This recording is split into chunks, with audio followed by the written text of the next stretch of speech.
Willkommen zum Sequencer Talk. Und zwar jetzt die Folge 279. Da haben wir gerade eben schon gerätselt. Wir haben mittlerweile so viele Episoden auf der Kiste.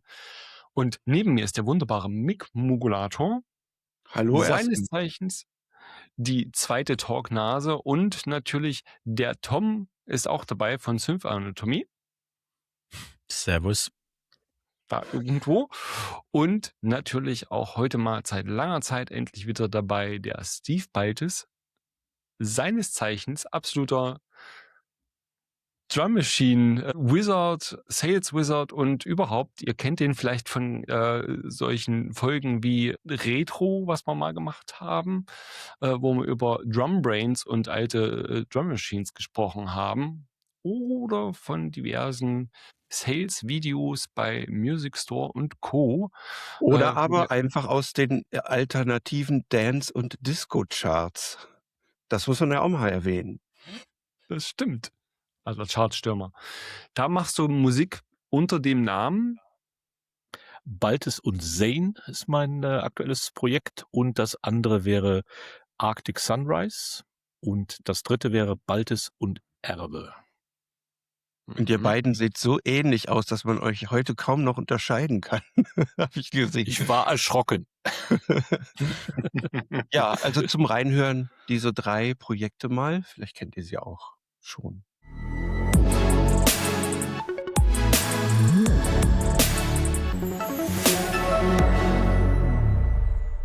Sequencer Talk. Music Gear, Synthesizer und Musikproduktion. Und hier sind eure Gastgeber, der Mugulator und Dean Freud. Und dann ist sozusagen noch was ganz anderes im Raume, nämlich einen herzlichen lieben Dank an alle Supporter da draußen. Ohne euch wäre das nicht möglich.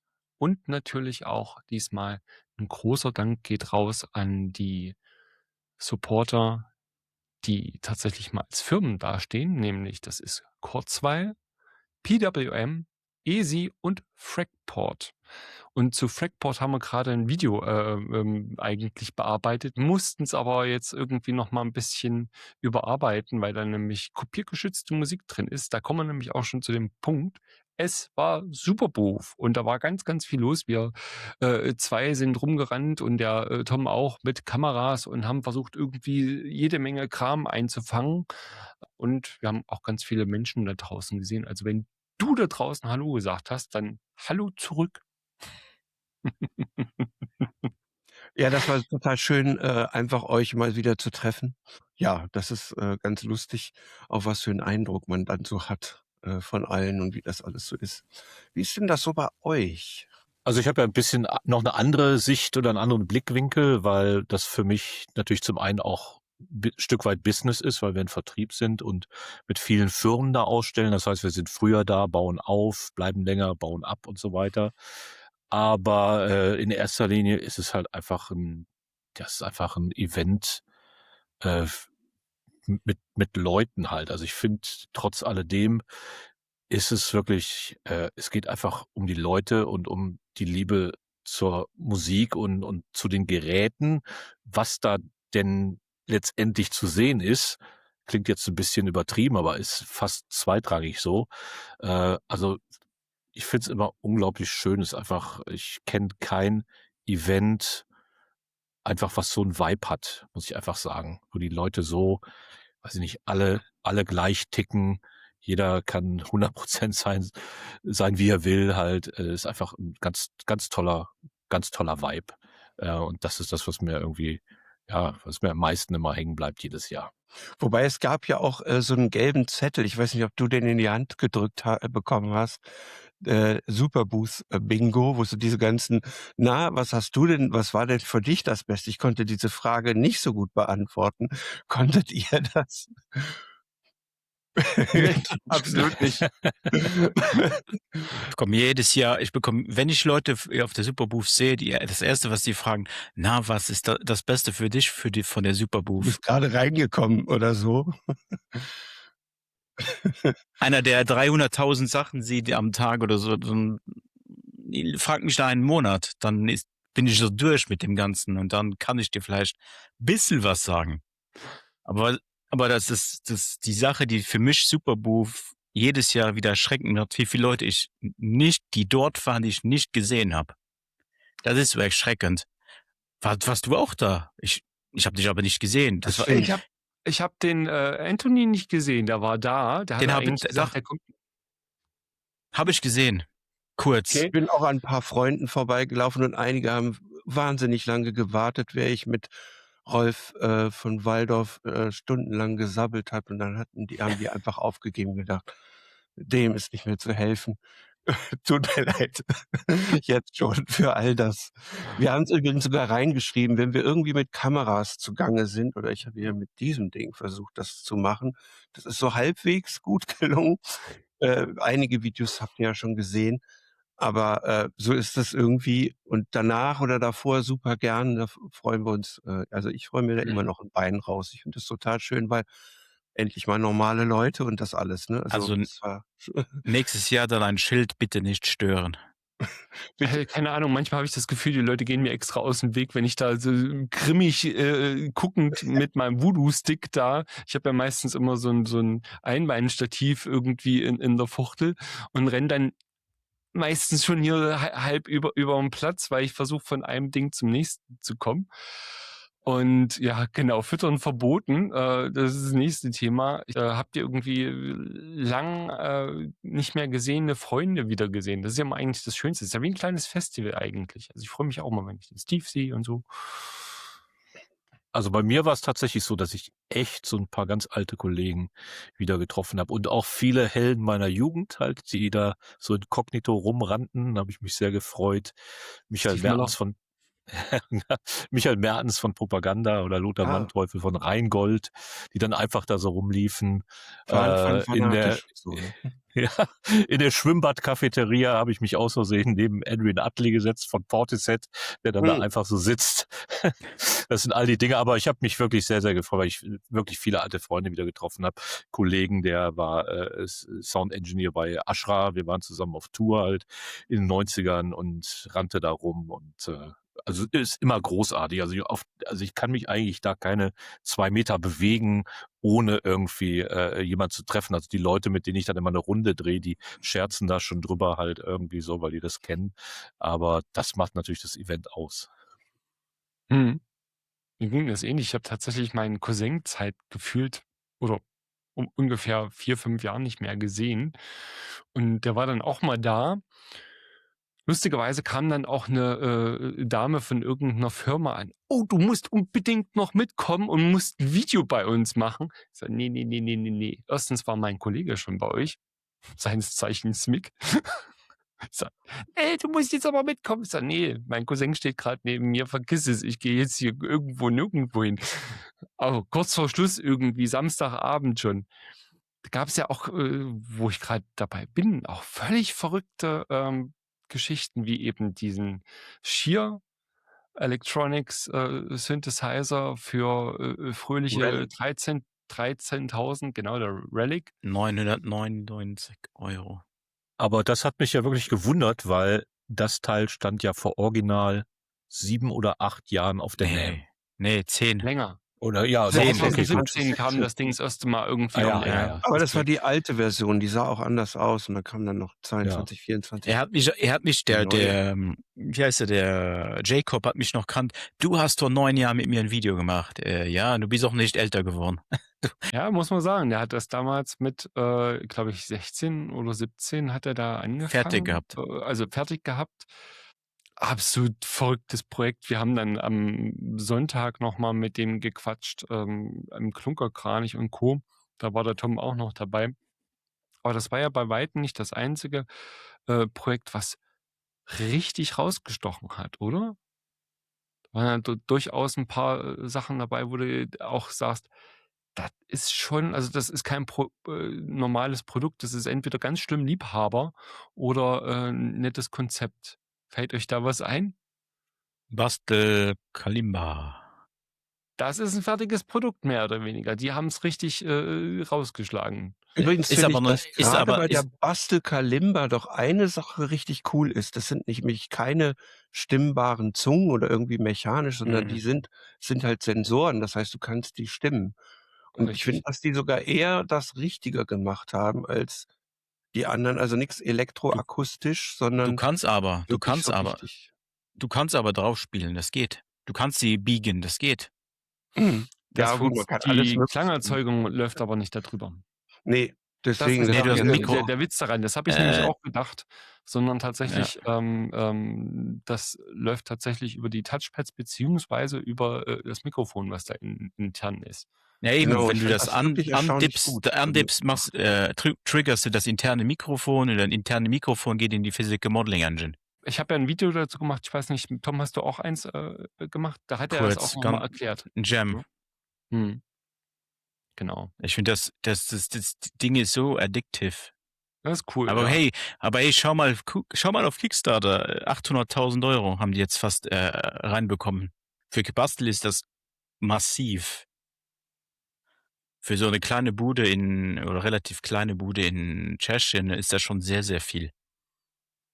Aber Basteln macht seit Jahren ziemlich zuverlässig immer wieder, gute Konzepte.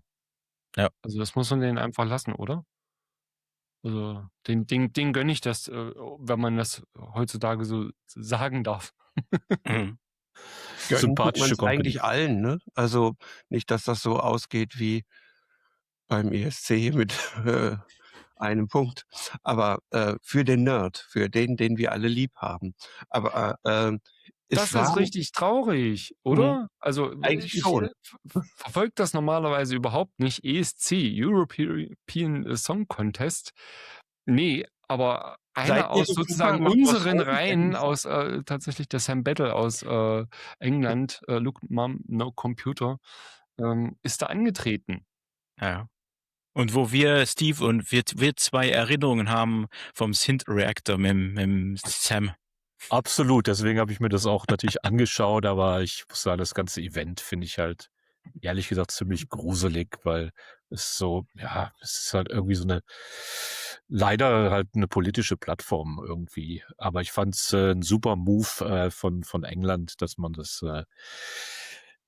das gemacht hat. Also, ich habe mich total gefreut, dass Sam dahin fliegt, und fand's auch richtig, wirklich also, mir tat's so was von leid, wie er da dann auch alleine saß und sich dann zu Dänemark irgendwie setzen musste, so. Das Wie ist pass auf, lass dich da nicht von den Medien verurkeln. Das war okay. am Freitagabend war das.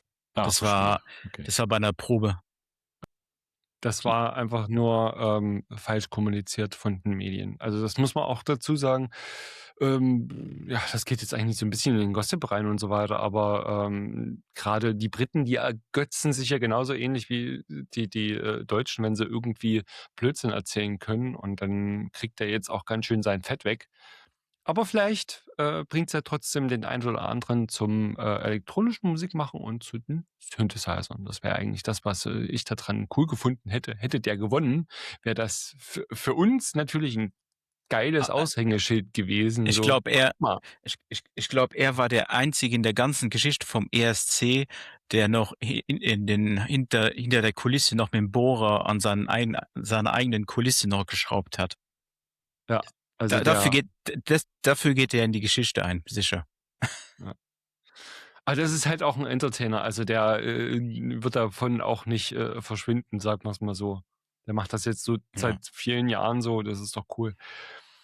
Also 'n Was bisschen Entertainer, muss ich sagen, sind die einen oder anderen schon. Ich, mache das doch mal hier bei diesem Klunkergarn. Ich habe mir auch 'n paar komische Sachen gemacht, zum Beispiel solche Fotos. Und, äh, das war schon sehr lustig. Also, manche Sachen sind, also, das ist schon manchmal ganz cool, wenn man sich dann einfach mal so mit etwas Zeit und etwas relaxed irgendwo trifft. Und das ist schon cool. Und das ist Ich dieser Geist ist das auch, den der Sam auch 'n bisschen vertritt, so finde ich. Und noch 'n schönen, ja, normal sein einfach, 'n bisschen auch Künstler sein und ohne dieses Überdrehte. Das finde ich irgendwie schön. Das ist einfach nur normal und sich wirklich einfach nur freuen, dass man da macht. Ich will den anderen da nix unterstellen, so, wer weiß, ne? Aber es wirkt halt dann, auch besser. Das ist bei der Superboost dann auch so, obwohl die ganze Musik da sich auch 'n bisschen wandelt, also die Performance, zum Beispiel, der Robert Henke hat dann 'n schönes Performance mit seinen Commodore, gemacht. Das fand ich war eigentlich auch 'n Highlight irgendwie. Also, ich wollte eigentlich sonst kaum irgendwie bewusst irgendwas unbedingt sehen, aber das wollte ich Das war schon das sehen, Einzige. ne? Das Mhm. war das Einzige, wo ich gezielt dann hingegangen bin, weil ich habe es immer irgendwie verpasst, weil der Da Kerl war noch einfach hier irgendwie nicht spielt oder so. Mach das mal. Ja, ich weiß nicht, wahrscheinlich grade ihr habt wahrscheinlich auch nicht so Zeit, ne, so die Sachen anzugucken, weil man halt so nebenbei, ja, eigentlich eben auch noch ganz viele andere Sachen macht und Leute trifft und währenddessen redet man auch und so was.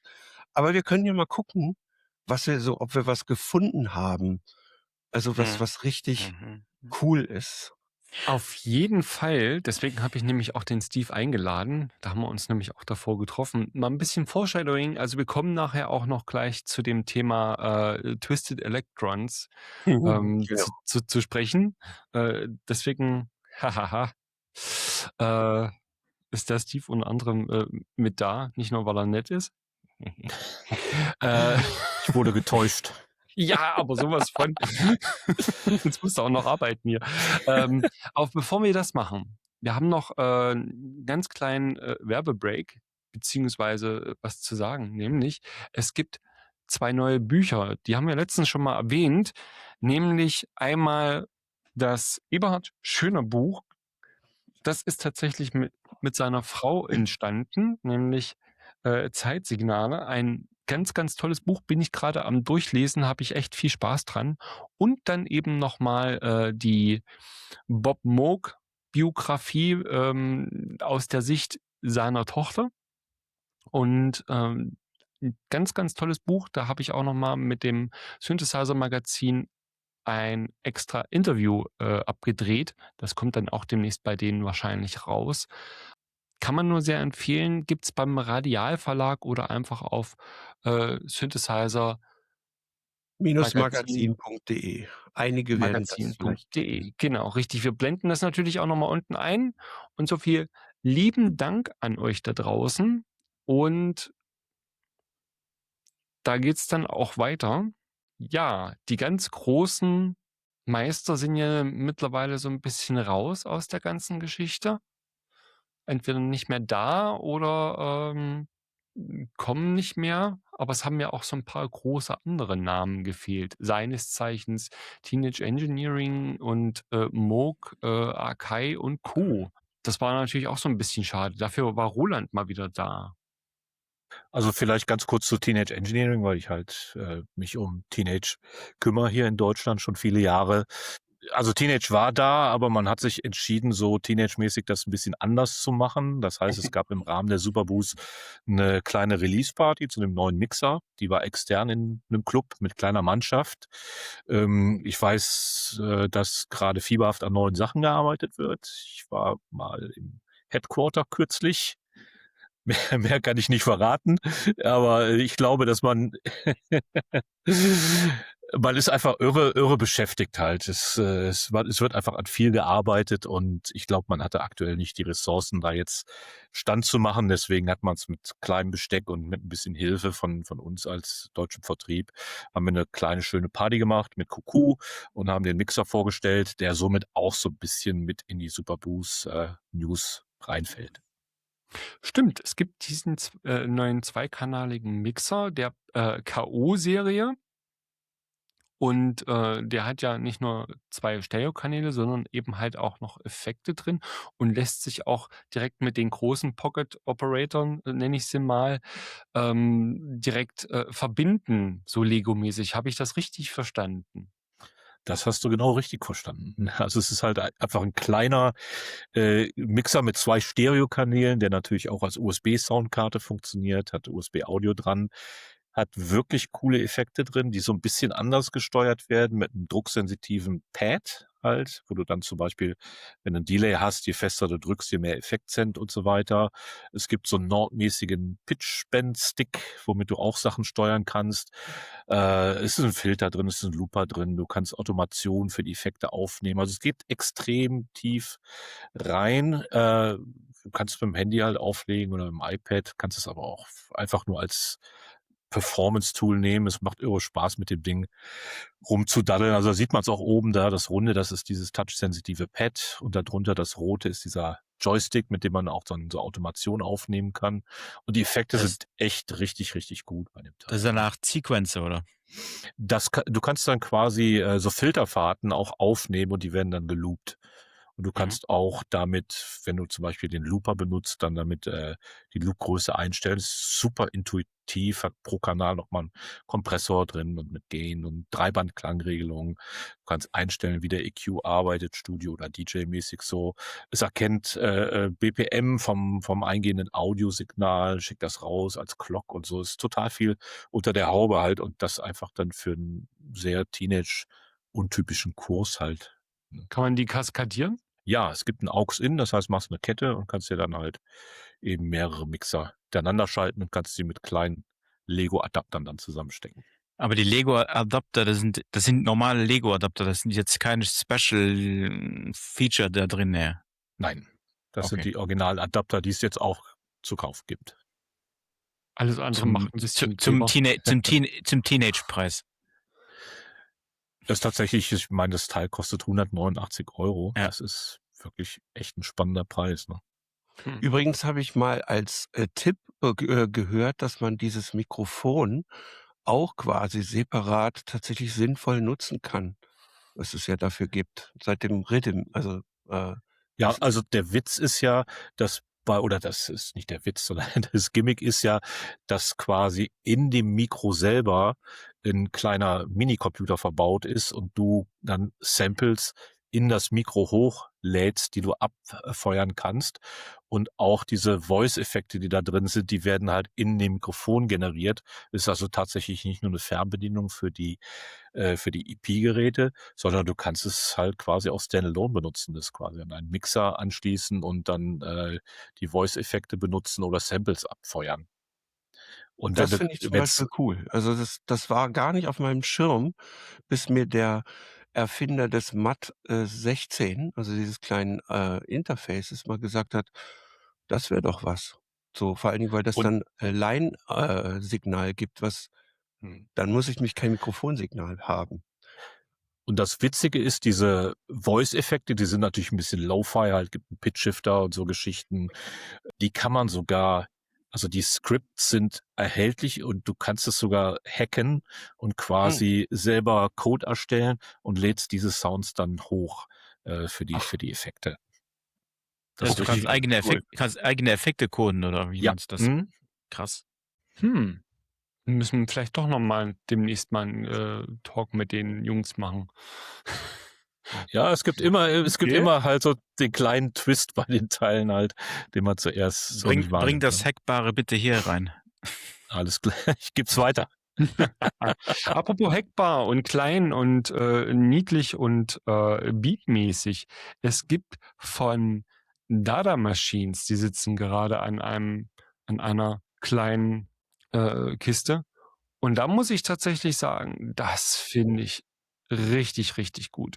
Die habe ich mir anhören können am Sonntag. Kommen auch noch mal Videos dazu, 2 Stück. Einmal eine Sound-Demo, die ich am Sonntag gemacht habe, und der Mick hat noch mal 'n direkten Talk mit den Jungs wann war das? Freitag oder so gemacht? Das war wirklich am Samstag, Am glaube ich. Samstag, Ja. ne?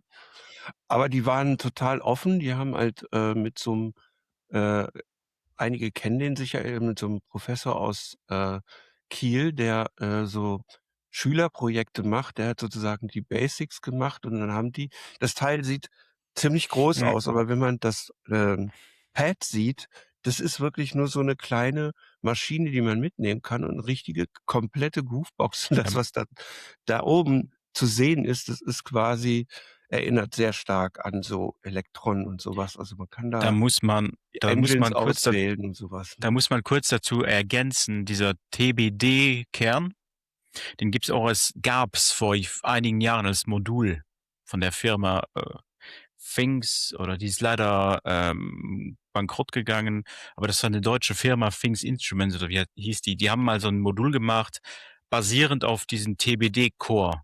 Und da kannst du Plugins hochladen.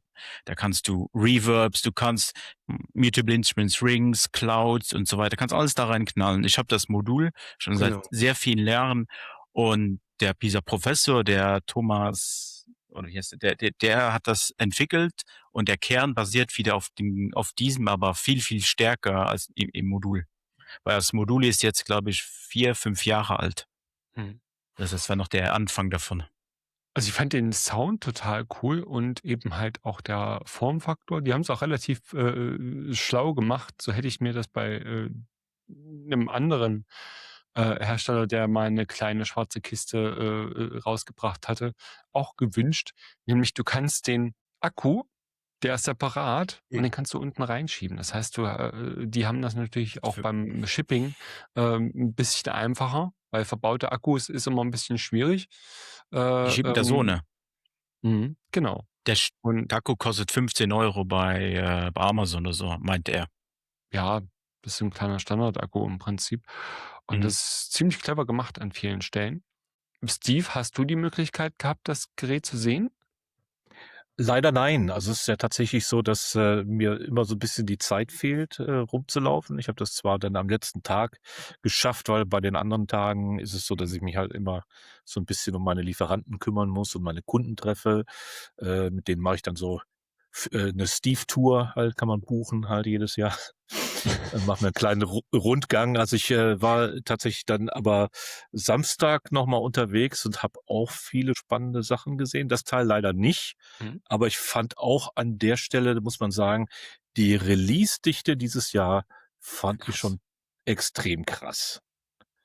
Mhm. Also, Und ich ich habe habe noch und ich muss sagen, ich habe noch vor 2 Wochen oder 3 Wochen gesagt: „Ach, es ist so ruhig gerade bei der Superbowl. Keiner hat 'nen neuen Release." Ich glaube, dieses Jahr wird's ruhig. Auch mit den Problemen und mit den Leuten, dass die nicht mehr viel Geld haben und so weiter. Auf einmal knallt das 3 Tage vor der Superbowl jeder was raus. Du denkst so: Also „Alter." auch am Aufbautag, bin ich halt 'n bisschen rumgelaufen und dann, äh, lief ich bei Polyhand vorbei und dann lag halt eben diese Drum Machine da, so aus dem Nichts halt, die ich auch sensationell finde. Und so war das überall, dass du plötzlich irgendwas gesehen hast, also an jeder Ecke irgendwas. Und vor der Sendung habe ich auch noch mal so 'n bisschen meditiert und dachte: „Was war denn eigentlich cool?" Und schreib's mal auf 'n Zettel oder so. Und dann waren's halt auch irgendwie 20 Sachen oder so und das war immer noch nur so die Oberfläche.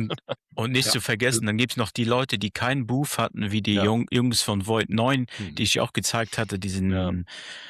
diese Groovebox, Void 9, die wurde auch einfach mal auf dem Rasen vorgestellt. Die hatten einfach Mhm. keinen Booth, die Ja, Jungs. ist, immer wieder so über die Jahre hinweg. Ich habe ja auch, letztes Jahr ein Video zu so einem Handheld, Groovebox-Sampling-Teil gemacht aus, ich glaube, Italien.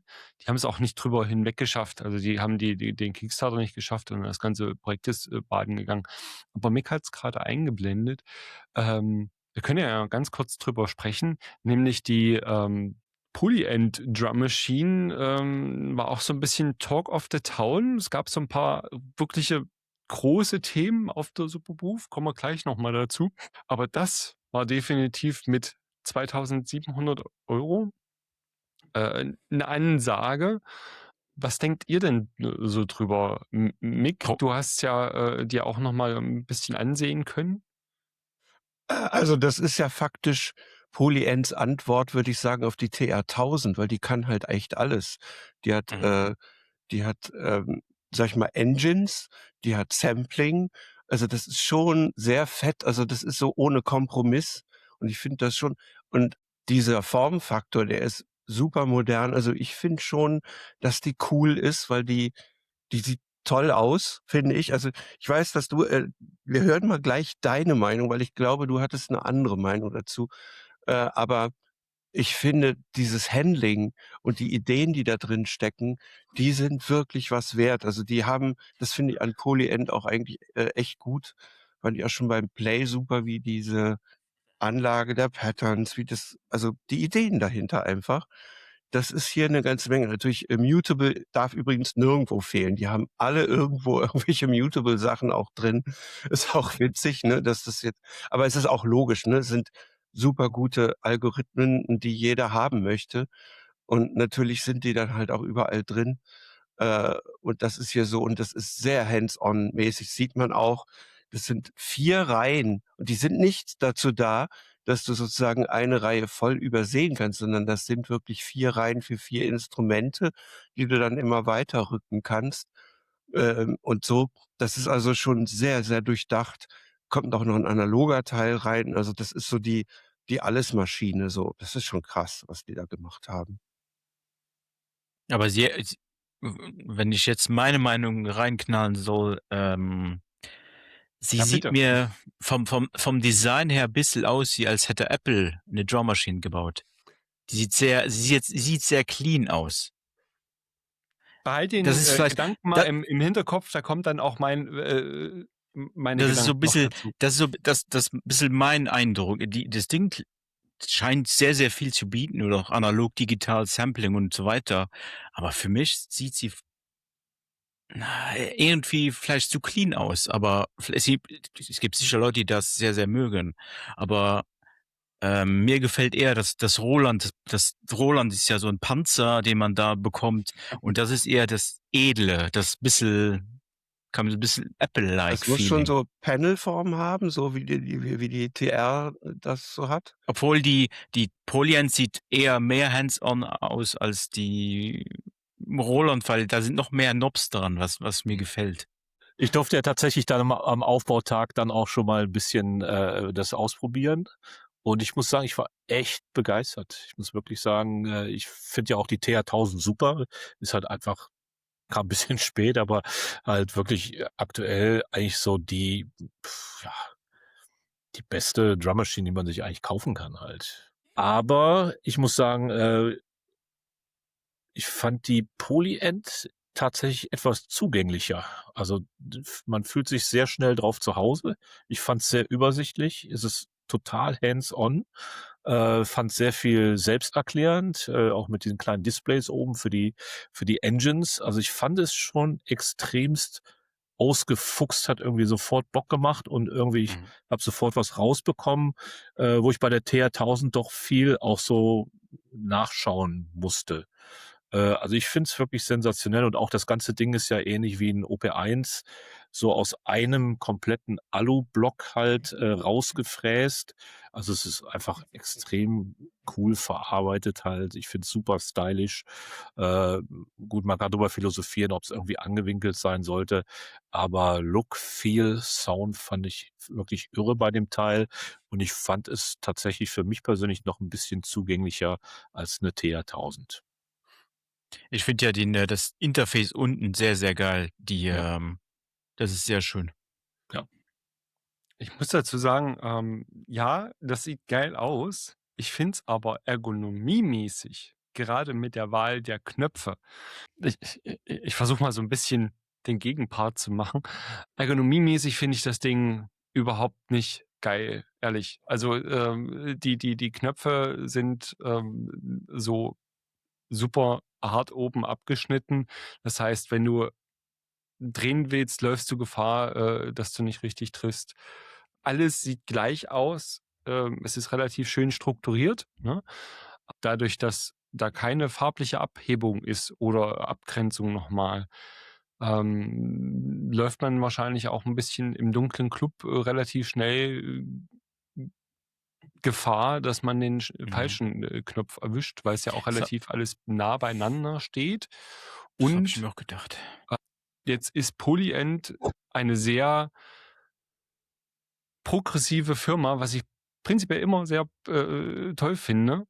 Aber ich habe leider auch schon ein paar Projekte von denen gehabt, wo ich sage, das war lieb gemeint und war wirklich cool, aber auch nicht hundertprozentig so, bis zum letzten Punkt durchgezogen. In Poly and Play Plus zum Beispiel habe ich meinen Fair Share dran gehabt. Medusa, leider auch, 'n Gerät, was sehr, sehr viel Potenzial gehabt hat, aber irgendwie dann trotzdem ziemlich gefloppt ist. Ich glaube, zu Das der Sequen Zeit das hat Steve auch noch, bei Sonic Sales die vertrieben, oder? Das war 'n hartes Brot leider mit dem Gerät, oder?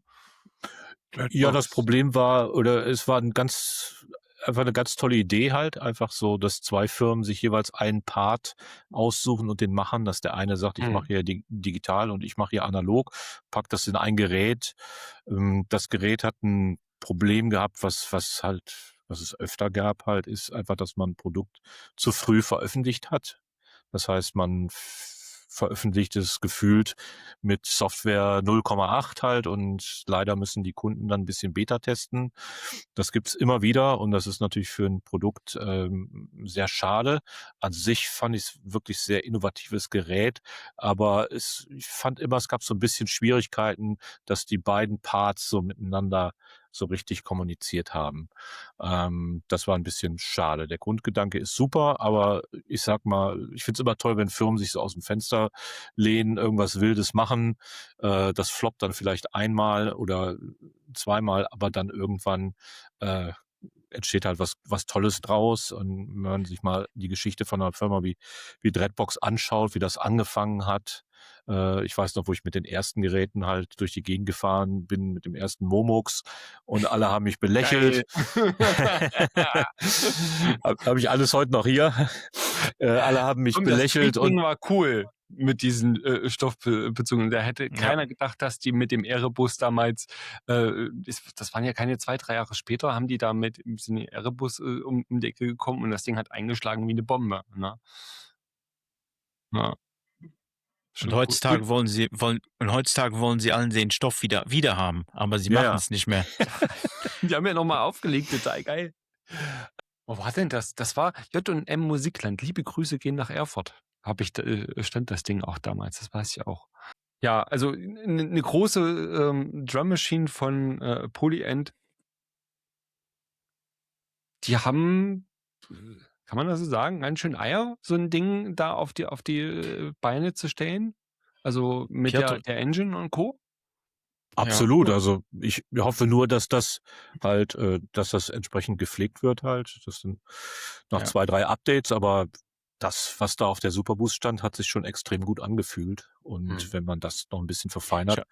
Ich habe mit Piotr geredet und der meinte, das wäre ja schon 3, 4 Jahre in der Entwicklung. Das wäre ja schon kein Produkt, was jetzt erst vorgestern angefangen hat mit entwickeln. Das war anscheinend schon ein längeres Projekt, was jetzt erst fertig wurde. Man darf, glaube ich, auch nicht vergessen, wie lange generell Entwicklungen sind, weil manche ja immer so Schlussfolgerungen ziehen. Ach, jetzt wo der so und so rauskommt, dann ist ja das wahrscheinlich der Klon oder davon inspiriert. Und das ist es meistens gar nicht, weil das oft 2, 3 Jahre vorher natürlich schon, also musste man das ja geplant haben. Ne? Also das, das ist dann eben doch meistens ein bisschen anders. Ne? Also wenn man dann auch die Sachen dann sieht, ne, oder so Prototypen sieht. Ich meine, rein optisch, finde ich, war zum Beispiel dieser Prototyp hier auch mit ähnlichen Knöpfen wie die wir eben gerade gesehen haben. Und ich glaube, man kann ziemlich erahnen, was das wird hier. Ne? Aber die sind nicht fertig geworden. Rolf habe ich gesprochen. Die hätten fast ihren Synthi, die hatten den quasi schon da. Manchmal ist es halt so, dann klappt es nicht und dann zeigst du ihn doch lieber nicht, weil du willst natürlich zwar so wie Sam im Lötkolben in der Hand zwar die Sachen zeigen, aber wenn es eben doch nicht so klappt, ich glaube, Steve hat wahrscheinlich am meisten Erfahrung mit dieser Seite.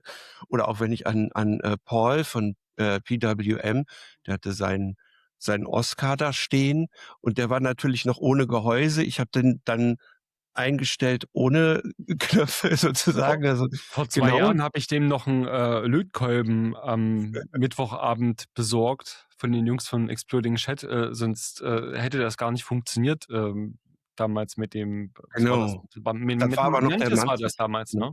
Das war der Genau. Mantis. Mhm. Übrigens ein Synthesizer, der sich leider so ein bisschen unterm Radar befindet, aber mittlerweile auch immer mehr Leute kriegen mit, was unter diesen, ich sag mal, hässlichen Endline eigentlich steckt, weil hinter dir, Steve, ist ja direkt ein Oscar praktisch hinter deinem Kopf. Ich sehe das. So, genau. Und der Mantis ist ja praktisch ein Love Child zwischen einem Wasp und einem Mantis, einem Oscar. Der fetzt schon Sieht halt nur nicht Ja. so fetzig aus. Der hätte ein anderes Das Pro Gehäuse gebraucht, aber das ist ein anderes Thema. Ich das glaube, das Problem weiß war, Paul, das der hat so dermaßen gelernt. Alles gut. das Aber das da Ding, also wenn du den drehst, ich glaube, das ist jetzt auch eher eine Steve-Frage. Wenn du da dran drehst, ich hatte eigentlich nie einen Oscar und als ich da dran gedreht habe, muss ich sagen, auch ohne Beschriftung, was der so für Sounds macht, das ist schon ziemlich krass. Also Mhm. im guten Sinne krass. Also ich glaube, die Techno-Leute und die Industrial-Leute werden sich riesig über den freuen. Vielleicht sogar noch fast ein bisschen mehr als über den Mantis, obwohl der das auch kann, der aber ein bisschen Hi-Fi-mäßiger ist vom aber Sound. Und was der Mann hast du da so für eine Erfahrung? Also ich habe tatsächlich auch ein Mantis hier Mhm. und konnte es so ein bisschen vergleichen. Der hat auf jeden Fall die DNA der Geräte. Der originale Oscar hat schon noch eine Menge Schmutz, so. Aber ehrlich gesagt finde ich, es hat eigentlich keine Berechtigung da, dann noch zum Original zu gehen. Also wenn der einmal fertig ist, ist das ehrlich gesagt ein No-Brainer. Ich finde, der Sound hat nach wie vor eine große Relevanz, wie du sagst. Gerade diese Mischung halt zwischen digital und analog bei dem Teil finde ich großartig und ich mag den Sound. Klingt einfach brachial, die Kiste. Bin ich super gespannt drauf, ehrlich gesagt. Mhm. Ja, also ich durfte ihn schon ein bisschen spielen, ganz zum Schluss. Mhm. Äh, Wahnsinn. Also ich finde es wirklich 'n sehr tollen Sound. Kann Ich ich habe auch den nur sagen. ganz kurz Ist halt ja. ausprobiert und kurz davor stand ich irgendwie mit den anderen Kerlen irgendwie vorm Zelt, so ein Stückchen weg und höre nur total schräge Noises. So, was zur Hölle ist denn da drüben los? Ach, Mick spielt am Oscar. Genauso klang das auch. Also es hat ganz schön gebitzelt und gebritzelt und es hat ganz schön gewummert. Also da kam auch ein übelster Druck aus der Kiste. Also anders kann ich es auch nicht sagen. Das kann ja, Paul, ja. Aber da gibt's ja noch ein paar andere Geschichten, die wirklich interessant sind. Nämlich, ich habe ja Genau. vorhin Übrigens, schon der gesagt, hatte ja auch hier ganz kurz nur, ne? da auf dem Bild kann man auch sehen, es gab da auch einen Malevolent im Case ohne Tasten. Also der experimentiert da auch ein bisschen, ne, was man da nee, so machen kann. Das war das einfach ist nur 'n aber das war Ja, ja, nicht das ist so von 'n PWM. selbstgedrucktes, ne? Das ist Nee, natürlich kein das war ja nicht von PWM, sondern das war vom mhm. Vertrieb.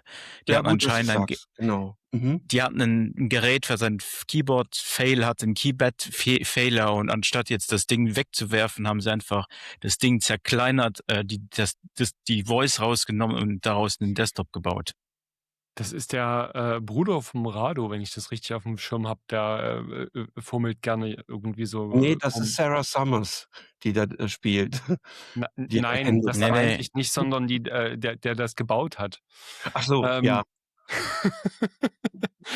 apropos gebaut. Der Alex hat auch was gebaut, nämlich Wow. von Twisted Electrons. Da wollte ich jetzt gerade eigentlich noch mal hin, weil das ist, glaube ich, ein Thema, da braucht man 1, 2 Minuten länger, wenn wir da drüber sprechen. Weil ich stand da, ich habe das Video dazu gemacht, habe dann hinterher die Kamera ausgemacht. Der hat wahrscheinlich auch so ein bisschen gedacht, was ist denn das für ein Vogel? Ähm, und bin dann so weitergegangen und dachte mir so, Moment mal, was hat er gerade erzählt?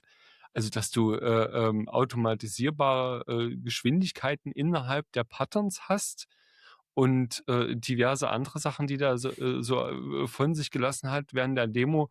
Und ich mir dachte, hallo? Was, bitte? Ja? Krass, was der kann, ne? 4 Operatoren FM mit Matrix und so, analoger Filter, Sampling, Aber dass ich's vieles jetzt drin. richtig verstehe, weil es war ein bisschen unklar, als ich mit dem Alex vor der Superbooth kurz nach geredet habe. Es sind ja 8 Tracks, aber Ach, stimmt. was hat man pro Track? Eine Voice oder ist es flexibel? Weil da bin ich noch nicht ganz sicher, wie das aufgebaut ist bei dem Ding. Ist Also ich habe es auch nur ein Teaser-Video von Alex bekommen vorab halt, wo ich bei ein paar Sachen dann auch raus war, wo es so richtig tief in die Materie ging. Also so soweit ich das verstanden habe, kannst du pro Track quasi eine Engine auswählen, dass du sagst, das ist jetzt mein FM-Track, das ist mein Mhm. Sampling-Track und so weiter. Und dann Geschichten wie der Dean eben sagte, dass du so LFOs selber einzeichnen kannst. Im Stick. Genau, und Punch-In-Effekte, die ziemlich cool sind. Aber ich habe es auch wirklich nur kurz ausprobiert, aber das, was ich gehört habe, Okay. auch in dem Video, was Alex mir da vorab geschickt hatte, war ziemlich abgefahren und ist extremst vielversprechend bei dem Teil. Und es hat Googly Eyes. Total geil. Ich dachte, ich gucke nicht richtig während der Demo.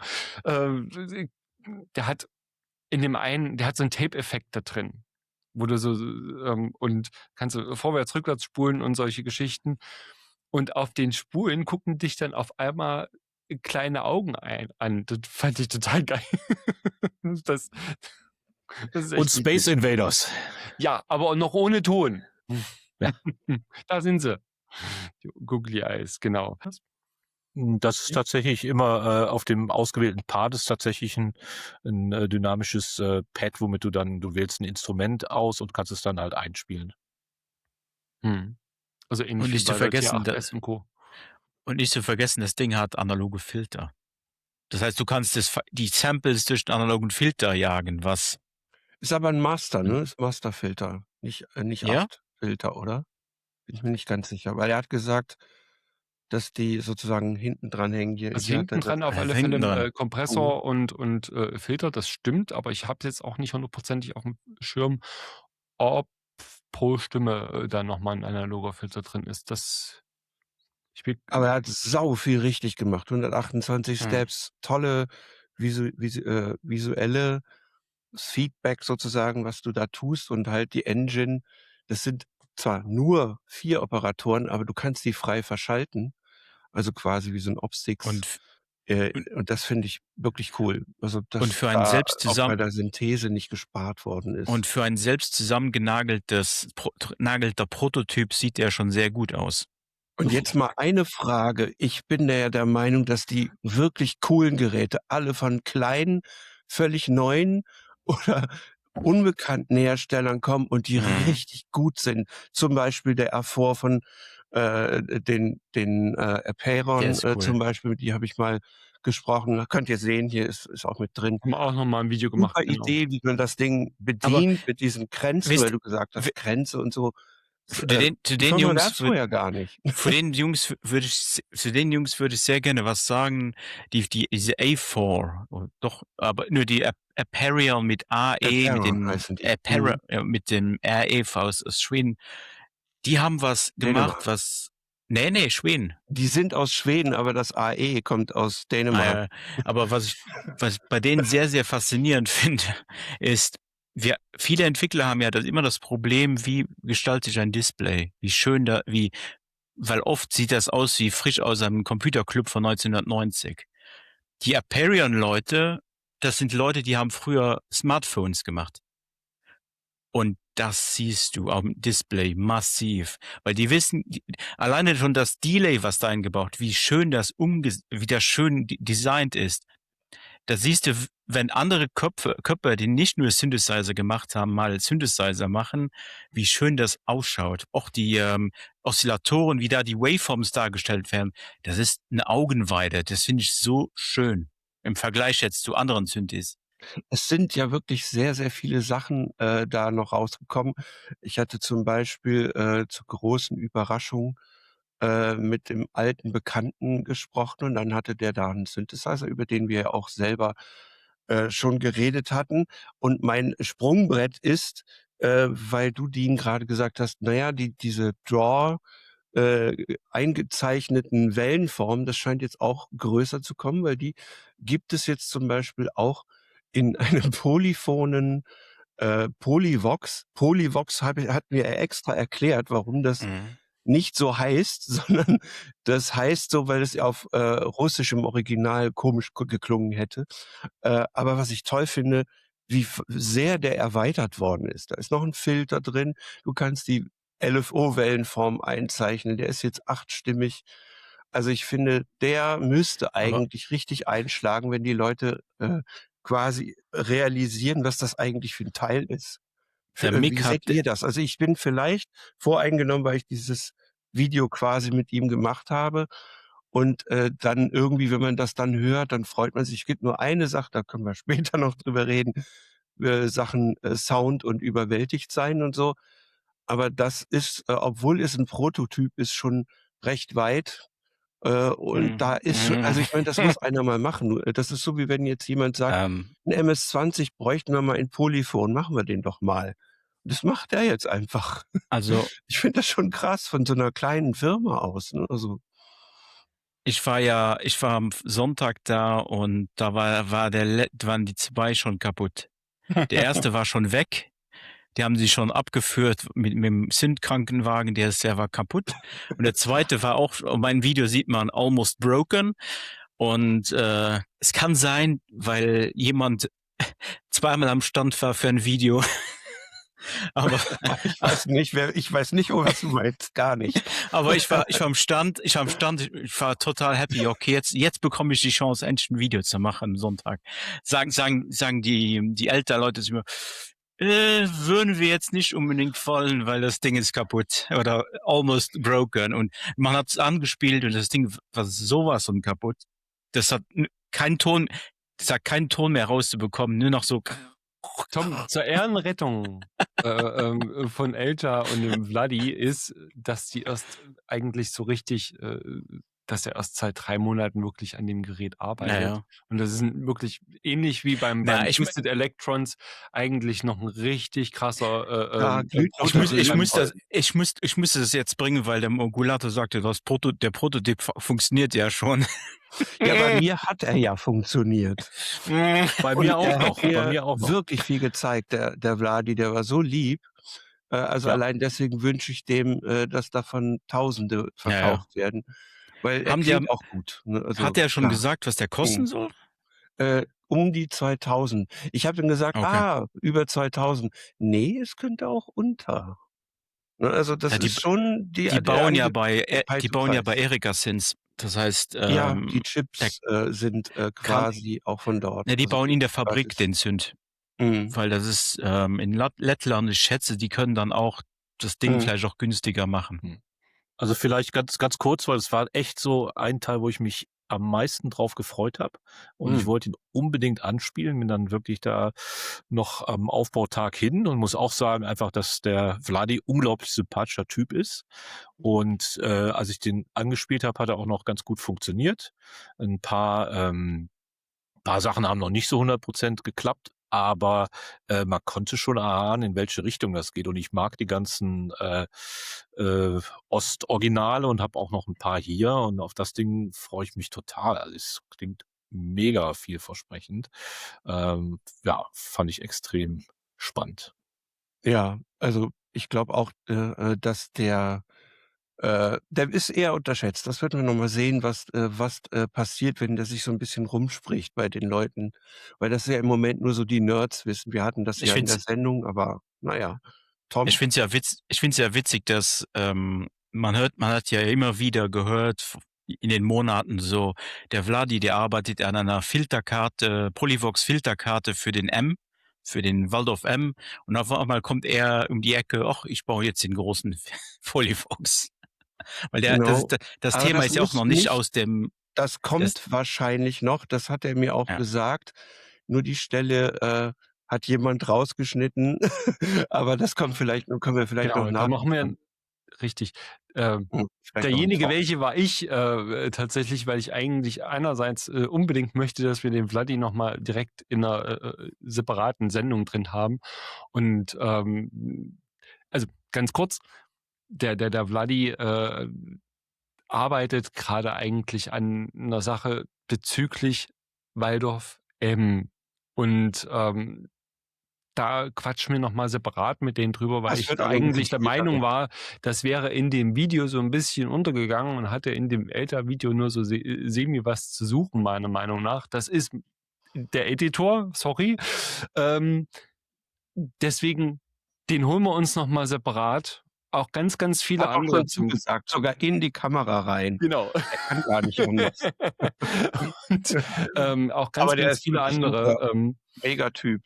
wen wir aber auch natürlich total, noch gerne mit reinholen wollen würden, generell, so überhaupt, und das kostet auch gar nicht viel, ist tatsächlich du hinter dem Bildschirm, nämlich, als Supporter dieser kleinen, wunderbaren Sendung, hätten uns die Superbooth gar nicht leisten können ohne euch tatsächlich, und ohne unsere, Sponsoren im Moment auch nicht. Da hängt's einfach im Moment gerade dran. Wir haben echt zu knapsen, dass wir das hinkriegen alles.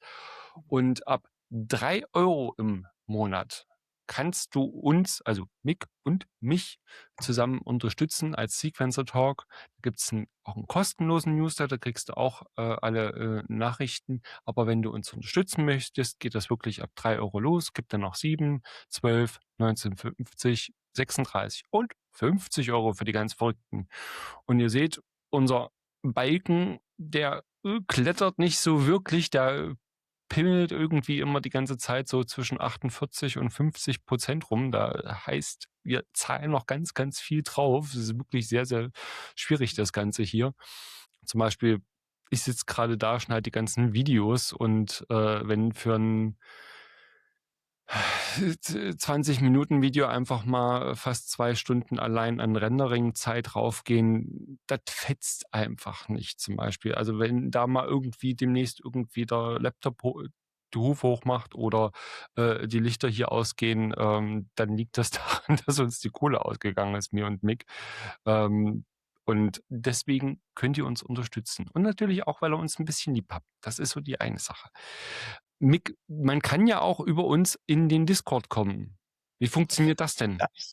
Das kann man, wenn du Supporter bist. Dann bist du nämlich quasi automatisch eingeladen durch die Links, die stehen einfach immer drunter.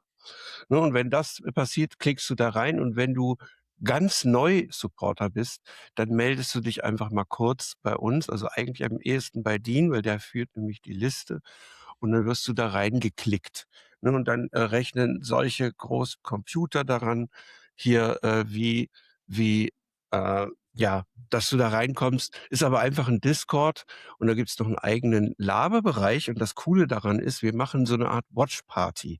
Um 19:30 geht's dann los, das heißt also vor der Sendung ist nach der Sendung, und währenddessen, das heißt, du kannst dann uns Sachen fragen, uns löchern, danach, davor, währenddessen. Und das ist sozusagen unser Bonus dafür, dass du uns hilfst. Dann bist du sozusagen so ein bisschen auch hinter der Kamera. Wenn wir euch auf der Superbooth auch zwischen den Kameras schon dann wenigstens da. Das ist so die Idee, dass wir das auch noch verbessern. Also wenn es noch besser geht, machen wir das gerne auch.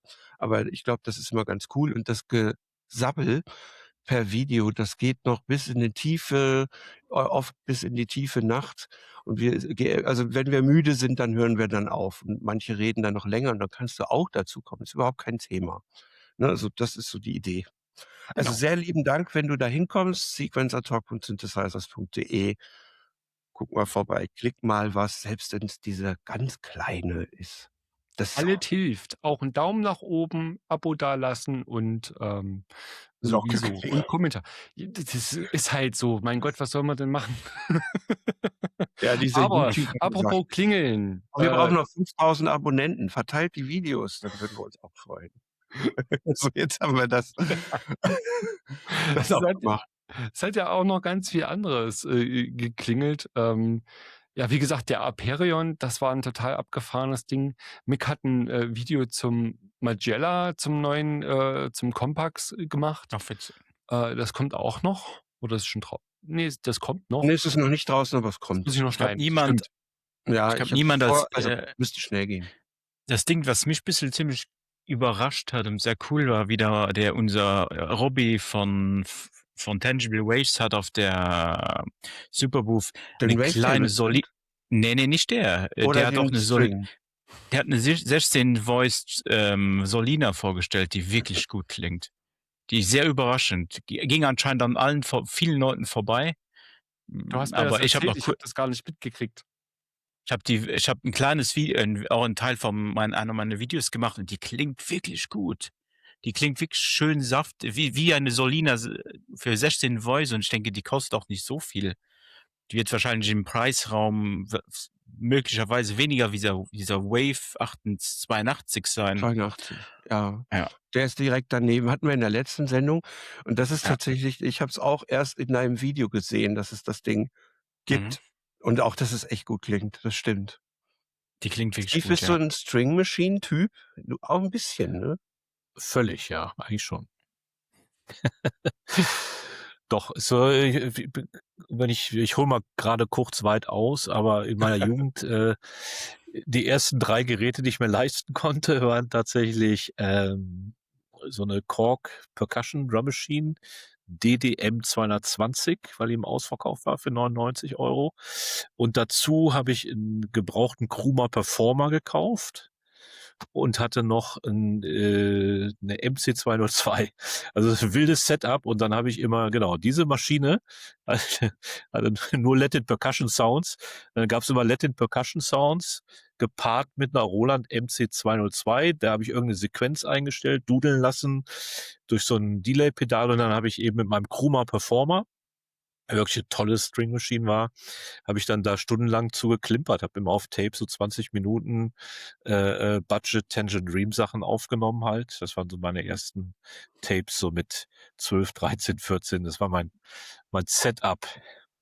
Und ja, also Das ist insofern, lustig, finde ich weil, das extrem es spannend. gab damals so 'n Korg-Prospekt und da war der Poly 800 und der Poly 61 drin und da habe ich mit Hand reingeschrieben, wie viel die kosten und der war halt günstig. Ja, das war das Killer-Feature in dem Fall. Im Moment haben wir ja wirklich, alles. Von wirklich absoluten Premium sauteuren Geräten bis krass erschwinglichen, Sachen. Also das ist wirklich 'ne Z weil wir lesen natürlich auch immer die Kommentare. Ja, so 'n Aperion oder so was, das kostet einfach mal 2.000 Öcken. Das ist nicht unbedingt das absolute Taschengeld für die meisten, auch nicht meins. Ähm, aber ja, Mick zeigt grad noch mal Ich zeige den dir den Relic. teuersten, den ich gefunden habe. Ähm, und was das Geile ist, mittlerweile gibt's ja fast alle Performance-Stufen, würde ich's schon fast nennen, in fast allen Preisklassen, oder, Steve? Also, das ist ja das, was heutzutage, weil du ja grade gesagt hast, womit du angefangen hast. Bei mir war das auch nicht viel anders irgendwie, von der Vermona E-Piano, Orgel bis hin zu, selbst sogar die Korg Monotrons Monotron. damals, ne? Ähm, und jetzt hast du, teilweise mit Teenage Engineering, Behringer und, Sonicware hat ja auch noch mal 'ne, kleine, Das auch noch, ja. Groovebox vorgestellt. Das sind ja eigentlich, Preise, da fasst du dir mittlerweile an 'n Kopf und das ist ja das, was eigentlich ziemlich cool Mhm. ist.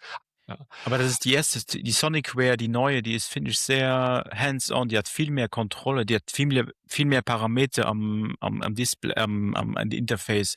Und das Display ist auch jetzt nicht größer, doch, ich glaube, es ist größer. Und du hast mehr auch Buchstaben drin. Die haben das jetzt wirklich verbessert am Vergleich zu den Livens. Es ist Das sieht sehr, sehr hands-on aus jetzt. wesentlich mehr konservativer, auch Ja. vom Denken her diesmal, wobei ich ja die Sidedrum zum Beispiel persönlich echt sexy finde. Das ist ja so diese Gameboy-Variante bei denen an Grooveboxen. Und das ist ja jetzt wieder so eine eher längliche kleine Groovebox, und die haben sie wirklich schön einfach auch aufgebaut. Also, ich habe das nämlich Mhm. letztens habe ich's auch hier in der Sendung erzählt. Ich sage mal, Schwiegervater ins B hat 'ne Novation Circuit Tracks gekriegt.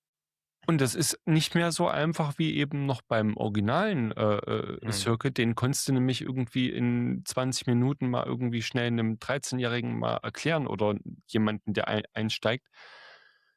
viele Geräte sind mittlerweile wirklich sehr komplex, die auch für Einsteiger gar nicht mal mehr so easy zu handhaben sind, ne? Mhm. Deswegen ist ja auch zum Beispiel die Pocket Operator Serie auch mit den größeren, dahingehend, so für die ersten Doodle-Kisten perfekt. Oder halt jetzt hier Sonicware, ne? Steht Ja, auch drauf, die haben da wirklich ein bisschen das ganze Konzept bisschen überarbeitet, was ich sehr gut finde. Aber es gehört nicht zu den Live-Events. Das war so habe ich am Stand gefragt, so wie jetzt? Das sieht doch aus wie ein Live-Event, ist aber keiner. Und sie meinten, ja, das wäre jetzt, das passt dann jetzt nicht mehr dazu, weil das doch ein anderes Konzept ist und da kämen anscheinend noch andere, die spezifische Themen abdecken. Das ist ja jetzt mehr dieser Techno-Acid-Bereich und da kommen anscheinend noch andere. Aber es ist doch eigentlich eine coole Zeit für jeden, der reinschnuppern will, weil du hast eine Kiste irgendwie, du weißt, was du für 'n Sound machen willst, dann gibt's die passende Kiste dazu. Es ist wirklich, also, ich finde es super, halt, dass so ein bisschen das Elitäre da raus ist halt. absolut. Ja, dass ich jetzt einfach mal so in den Raum jage, habt ihr bemerkt, auf der Superbooth war mit den ganzen neuen Releases, die da waren, Eurorack war wirklich nicht wirklich groß dieses Jahr. Das Es habe war ich irgendwie auch. ruhig, war sehr ruhig. Aber ich denke dass also der Markt hat sich nach meinem Empfinden sehr, sehr, sehr stark gesättigt in den letzten Jahren. Also diesen Boom kann ich nicht mehr, nachvollziehen. Also wir haben ja nicht so viel Eurorack bei uns, aber Mhm. bei dem, was wir haben, haben wir auch 'n totalen Rückgang, festgestellt. Also das ist schon deutlich weniger geworden und du hast völlig recht, dieses Jahr war es echt wenig, ne? Ja, echt wenig, ja. Auch von den neuen Releases, außer Make Noise, Befaco. Sonst gab's jetzt keine so großen Super-News im Na, das Modulbereich. Reverb von IntelliJ und 'n Ja. paar und Ne, natürlich, wir müssen natürlich irgendwann IntelliJ mal von über letztes SIGI Jahr. reden und solche Sachen, aber das ist halt auch kein Modul. Es ist 'n Ne. volles Gerät. Äh, Und ich aber habe ganz ja, ich habe mit Myla Melodies, der ja auch ein Modul da rausgebracht hat, 8 Channels Random Generator, hatte ich 'n Gespräch jetzt vorgestern und kurz geschrieben und da gebe ich auch recht und ich habe da auch mit dem Entwickler, mit dem Co-Founder von Chaos Devices auf der Superbooth lange geredet. Das Problem, was Eurorack hat zurzeit ist, sie Entwickler von Eurorack meinen, sie müssen 'ne komplette DAW in ein Modul knallen und sie verlieren den Spirit von Eurorack, dass es sehr hands-on ist. Das geht irgendwie verloren mit den ganz modernen Modulen.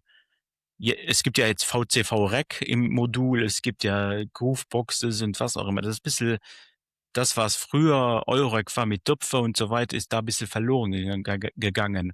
Und ich denke, auch da ist viel Schuld, dass Eurorack in die falsche Richtung getrieben wurde. Dass dann auch das Interesse ein bisschen runtergeht von den Leuten.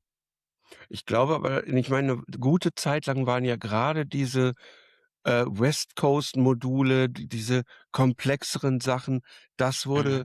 darüber wurde geredet, aber die kosten halt auch alle 500, 600 Ja, ja. Euro.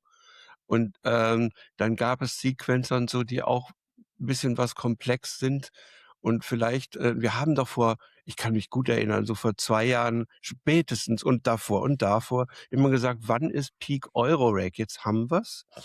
Und Ja, vielleicht ist letztes es Jahr schon. sozusagen wie nennt man das, eine Konsolidierung, dass sich die dann, überlegen: „Was machen wir denn?“ Und vor allen Dingen, man darf eins nicht vergessen: die jetzt wirklich Ahnung davon haben, die richtig Performance machen, die haben jetzt sich die wichtigsten und tollsten Module schon rausgesucht, ne, und Mhm. haben die schon.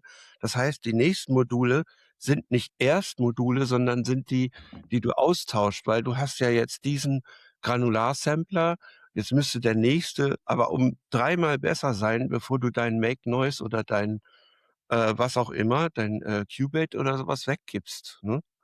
Also, das glaube ich, ist Mit, eher so, die dass das halt schon da ist, ne? Wie wenn du was jetzt jetzt noch ganz 'n gut Prophet 5 oder so hast. ich habe mit This is not Rocket Science, den Holländer, geredet und die sind jetzt auf dem Punkt, die haben ja gesagt: „Ciao, Eurorack, wir haben keine Lust mehr drauf oder wir sehen jetzt nicht mehr den Oh, Drang, mhm. da weiterzumachen.“ Die haben jetzt auf der Superbooth noch das letzte Case da gezeigt das kommen doch 20 oder 30 Units davon und dann ist es fertig. Die stellen dann das ganze Portfolio an Modulen, ab und die gehen dann Hardware. sie bringen dann nächstes Jahr dieses Modular-like, dieses Keyboard bringen sie dann nächstes Jahr, haben sie gesagt. Es gab Aber Eurex sagen sie ciao. Genau. Ich habe ja vorhin schon gesagt, es gab so ein paar große Beobachtungen dieses Jahr. Mhm. Das war einmal, das, was ihr gerade gesagt habt. Das, bestätigen mir auch viele, Vertriebe und auch Shops. So, was ich, da quer gehört habe, dass das Thema Eurorec im Moment gerade so ein bisschen, ich sage mal, übertrieben gesagt, abgefrühstückt ist. Das wird sich auch wieder ändern. Das wird nicht, wegsterben, das ist Quatsch. Aber eben viele gestandene, und das hat man ja letztes Jahr schon gesehen mit Frap-Tools und Co., die haben auch endlich Bock, gestandene große Geräte zu machen. Und das sehen wir ja jetzt nun mittlerweile auch. Egal, ob das Data Machines ist, Frap-Tools, die Ja, ganzen oder kleinen Hersteller kommen mittlerweile mit Geräten um die Ecke. Da würden sich nicht mal große, Konzerne im Moment, dran trauen. Ich meine, wo ist denn bitte schön Korg? Wo ist denn bitte schön Roland in diesem ganzen Metier im Moment? Da passiert praktisch gar nichts an, solchen Innovationen und auch so komplexeren Geräten. Ich meine, die haben schon immer hauptsächlich Geräte für die Masse gemacht und Co., ne? Das darf man auch nicht vergessen.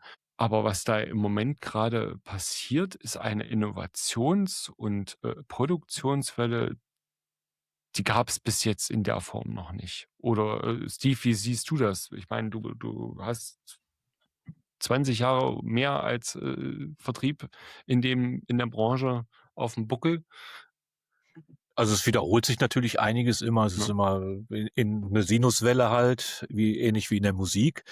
Aber ich muss sagen, dieses Jahr war ich echt völlig geflasht. Ich habe ja schon mal gesagt, es gab so viel Zeug und es gab auch wirklich viel Zeug, wo ich dachte so: „Oh, wow, das ist irgendwie jetzt, echt cool." Also, auch noch ein Teil, was auch so aus dem Nichts kam, das hat man schon vor der Superboost gesehen, aber von Genki Instruments, diesen Cutler halt, ist auch nicht ganz günstig, aber das ist wirklich also, ich habe das dann gespielt und mich hat's völlig geflasht halt und, ich kenne ja nun auch viel und habe viel gesehen und habe natürlich auch durch die ganzen Firmen mal werde ich immer mit News zugeballert halt so.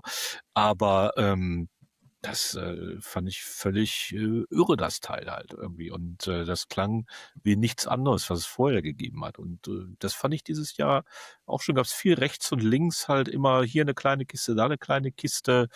Also, dieses Jahr hat mich extrem viel, geflasht.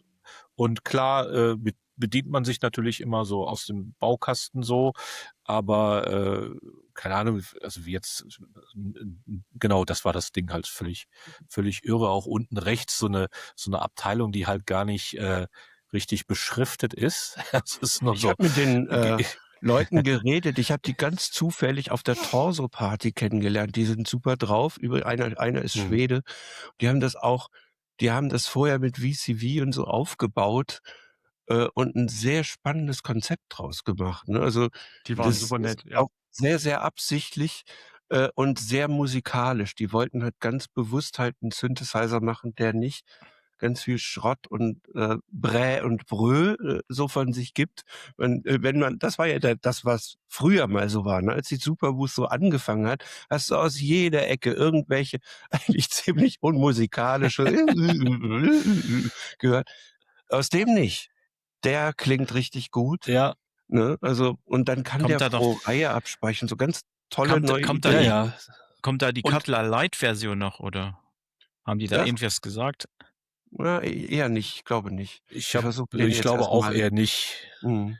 Aber was mich geflasht hat, war einfach die Art und Weise, wie unten rechts diese Abteilung halt, Mhm. wo du so leichte, einfach Tuning-Variationen und die Art und Weise, wie er Stereo mit den Voices arbeitet, das Ding hat 'n sehr, sehr, sehr, sehr eigenständigen Sound. Das ist 'ne Kiste, da spielst du kein Jump mit, aber also Zum wirklich Glück 'ne ja, aber einfach für eher Björk, ne? So, Spaciges das ist ja, eher ja, ja. Ganz, ganz tolles Teil, muss ich wirklich sagen. Das stimmt. Was mir auch aufgefallen ist, das ist, ich habe eigentlich nichts erwartet. Das, muss ich sagen, bei, einigen Sachen, dann bin ich da einfach nur hingegangen, habe mir das mal angeguckt, nämlich den hier, den Odd 1, und dann gab's plötzlich gleichzeitig auch noch von Tasty Chips den GR2, also Oh Granular ja. Sampler, Synthesizer Oh und ja. Mangler, also die auch externen Input jetzt verarbeiten können. Die haben beide einen Riesenschritt gemacht. Und dieses Teil hier, da habe ich auch ein Interview, zugemacht. Da, hört man mal, wie weit die Leute, das ist einfach ein Typ, der selber solche Musik macht. Und der hat das gebaut, weil er das vorher mit einer Gitarre und kommt so aus dieser Stockhausen, Ecke, und dann baut er für sich so ein Gerät, ne? Und dann macht er daraus sozusagen, Business ist vielleicht zu viel, aber ich fand das super, wie das klingt. Das kenne ich nämlich von den anderen Granulars so nicht. Also, da kriegt man immer so eine Überraschung, und die sind alle, wirklich alle, von kleinen Herstellern, die teilweise nur aus einer Person bestehen. Wie in dem Hm. Fall John, auch ein super sympathischer Typ. Gut, das ist so, wie wenn du Auch immer schon sagst: lange, „Wie war aber der schon Typ nochmal? lang. Das war dieser sympathische Typ." Ich habe Ja. ihn kennengelernt vor der Tür Superwoof 2021, oder da hat er gecodet und saß mit seinem Gerät auf der Bank da, und wir haben gequatscht, und da war das Ding schon in der Entwicklung. Das heißt, das Mhm. Ding ist auch schon seit 2, 3 Ah Jahren ja. in der Das hat man Entwicklung. dem Jetzt ist es Gerät auch fertig. angemerkt, dass das nicht irgendwie jetzt aus dem letzten 3/4 Jahr entstanden ist, sondern dass das wirklich auch ein bisschen gereift ist. Mick ist wirklich ganz doll verliebt. Also, ich habe das, während der Superbooth mehrfach gehört, da hat jemand sein Herzchen verloren. Bei mir war das so ein Ah. bisschen, tatsächlich mit dem Dada Machines Ding und Mhm. tatsächlich die, kleine Drift Zero, Kiste vom Jared. Das ist ja so eine Mini-DJ-Standalone-Kiste. Voll geil, habe ich Mhm. fand ich, ist genau mein Ding. Tom, dir ging ich ja schon irgendwie jetzt ein ganzes Jahr lang auf dem Schnorchel, dass ich unbedingt mal 'n Kontakt zu dem brauche, weil das genau in meine Kerbe reinschlägt. Das ist ein Mischpult, Open Aber Source, ein bisschen kannst du klocken und aber halt eben noch, DJ-Kram mit drin. was ich ja cool finde an dem Teil, das DJ ist ja nur sein Interesse gewesen. Das Ding ist ja eigentlich nur Open Source. ist ja Genau, eine Plattform. genau, ja. Und er meinte zu mir, bei mir im Sinfest-Interview meinte er so, ja, ich habe das einfach mal gedesignt, weil das ja mein Interesse ist, aber wer jetzt was anderes aus dem Gerät machen will, der soll das machen. Der kann sogar einen Synthesizer drauf bauen oder eine Drum Machine. Aber das DJ, weil du jetzt so verliebt bist in das DJ, das ist ja nur Das ist eine nur App, die genau, richtig. Ja. Das ist eine App, Aber einfach wie die nur toll, das. wie toll ist das einfach, dass so vieles von One-Man-Shows kommt und einfach extrem kleine Buden halt wirklich die wirkliche Innovation da bringen. Das fand ich irgendwie wahnsinnig halt, weil wenn du dir anschaust, so auch so eine Company wie Twisted oder so, da ist einfach, da gibt's einfach eine Person und die stellen sowas auf die Beine. Und wenn man sieht, wie weit sich das entwickelt hat, wie da jetzt auch sagst du bei Tasty Chips da mit dem neuen Teil halt, war am Mhm. Anfang schon cool, aber jetzt halt sind die an einem Level, wo dann andere Firmen, weiß ich nicht, da müssen große Main Ja, Companies schauen da neidisch halt hinterher, ne? der GR2 ist krass. Ja. Ich habe mich auch sofort in den verliebt, weil kein Vergleich zum GR1. Der kackt so ab, der GR1 gegenüber dem. Und das Krasse ist ja, man glaubt ja, GR2 wäre so eine abgestumpfte Version vom GR Mega. Mhm. Ne, die Jungs haben die haben die ganze Engine in den GR2 eingebaut. Minus im GR Mega ist mehr Kontrolle, mehr Hardware-Kontrolle, aber der Rest ist alles drin, sogar die ganzen Engines. Das Ding ist Der schon sehr verlockend. Also Oddment, GR1 und eben Tempera, ne? Ähm, kannst du sagen, was du willst. Das wäre vor ein paar Jahren nicht denkbar gewesen. Was Mick auch sagte, ja, jedes Gerät, egal, Mensch, 'nen normalen Synthesizer, ein, Oszillator oder 2, mit Sägezahn, tralala, klingt immer irgendwie kriegst du auf die Pfanne. Aber so ein Granular-Synthesizer, der klingt in der Regel immer komplett unterschiedlich und das ist total geil. Ich finde Ihr das habt ja großartig. vielleicht gesehen, wir hatten ja mal 'n so 'n Shootout zwischen damals war es der GR1, und, der Iridium. Und, wenn du dir jetzt eben den GR2, also die nächste Generation, den Odd 1 und so was anguckst, was die jetzt so können, die haben ja auch gelernt, wie man so 'n Ding jetzt bedient. Ich finde, dass beide zwar Ich weiß. unterschiedliche Konzepte haben, aber der GR2 ist auch in der Hinsicht deutlich überlegter. Man merkt, dass die sehr viel, Feedback sich reingeholt haben und dann auch wirklich was machen. Also, sogar 'n ganz neues Gerät sozusagen in dem Fall, weil wahrscheinlich hätt's mit dem älteren nicht, weil das Ding hat auch mehr Mhm. Bums, ne, so mehr Ist Fluidizität aber für ein den Raspi noch. Prozessor. Ne, da ist das natürlich cool. Ich weiß noch, Dean, wie du zum Beispiel mal gesagt hast: „Ja, mit der Fileverwaltung und so was“, da haben die ganz viel dran rumgeschraubt. Ich habe mir das auch noch mal 'n bisschen genauer angeguckt. Mhm. Der GA1, ich habe den vom Sound her habe ich den total geliebt, aber, von der Bedienung her, weil ich auch regelmäßig mir die Presets damals zerschossen habe, die ich erstellt habe, oder habe was erstellt und es hat nicht richtig, gespeichert. Da lernen ja auch die ganzen Entwickler und Firmen dran. Und das ist das Coole, was ihr gerade gesagt habt, die One-Man-Shows und Co., die werden natürlich auch immer alle besser. Und wir wachsen. Schön ist es, wenn es auch so passiert und lernen dazu, lernen aus ihren Fehlern. Das ist halt auch einerseits ein bisschen was anderes, als wenn du jetzt, sage mal, keine Ahnung, in Deichmann gehst und kaufst dir 'n paar Schuhe, ne? Da hast du einfach eine andere Erwartung, um's mal oder keine Ahnung, im Mediamarkt oder sowas. Das ist ja doch eine 'ne Es hat 'ne große Liebhaberei, auch viel, mit drin und auch viel Bastelei. Die UIs, die werden immer besser an vielen Stellen. Muss Ja, muss auch die da die muss in den Du musst aber auch bedenken, dass die Leute besser werden. Es hat auch sehr viel damit zu tun, dass die CPUs oder die Processing Units massiv entwickelt haben in den letzten 2, 3 Jahren. ist das, was ich vor Massiv. 'n paar Jahren immer gepredigt habe, genau, ne? Weil der wie heißt der GR2 ist weiterhin Raspi basierend. Nur der Raspi, der da drin ist kein Vergleich mehr zum Raspi, der im GR1 drin ist. Das sind weitere Dimensionen weiter ist der. Ja. Das sind das sind Computer, die haben sehr viel Processing Power. Und du wirst halt auch Also, als Entwickler natürlich auch, mit der Zeit besser. Schönstes Beispiel ja. war und ist für mich immer noch das, Rewrite der kompletten Firmware vom Noront Mono, weil der gesagt hat: du, ich habe in der Zeit so viel gelernt über den ganzen Code.“ Und das siehst du ja auch bei vielen anderen Geräten auch so.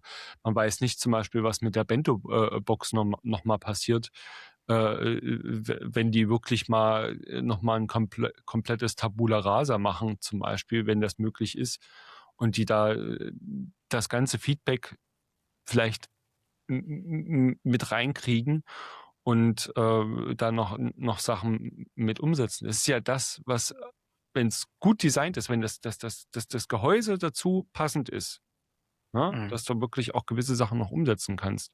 Sind ja heutzutage ganz viele Sachen einfach auch über die Firmware so geil, machbar und es wird ja auch immer, accessible, also mehr zugänglich, auch vom Entwickeln her.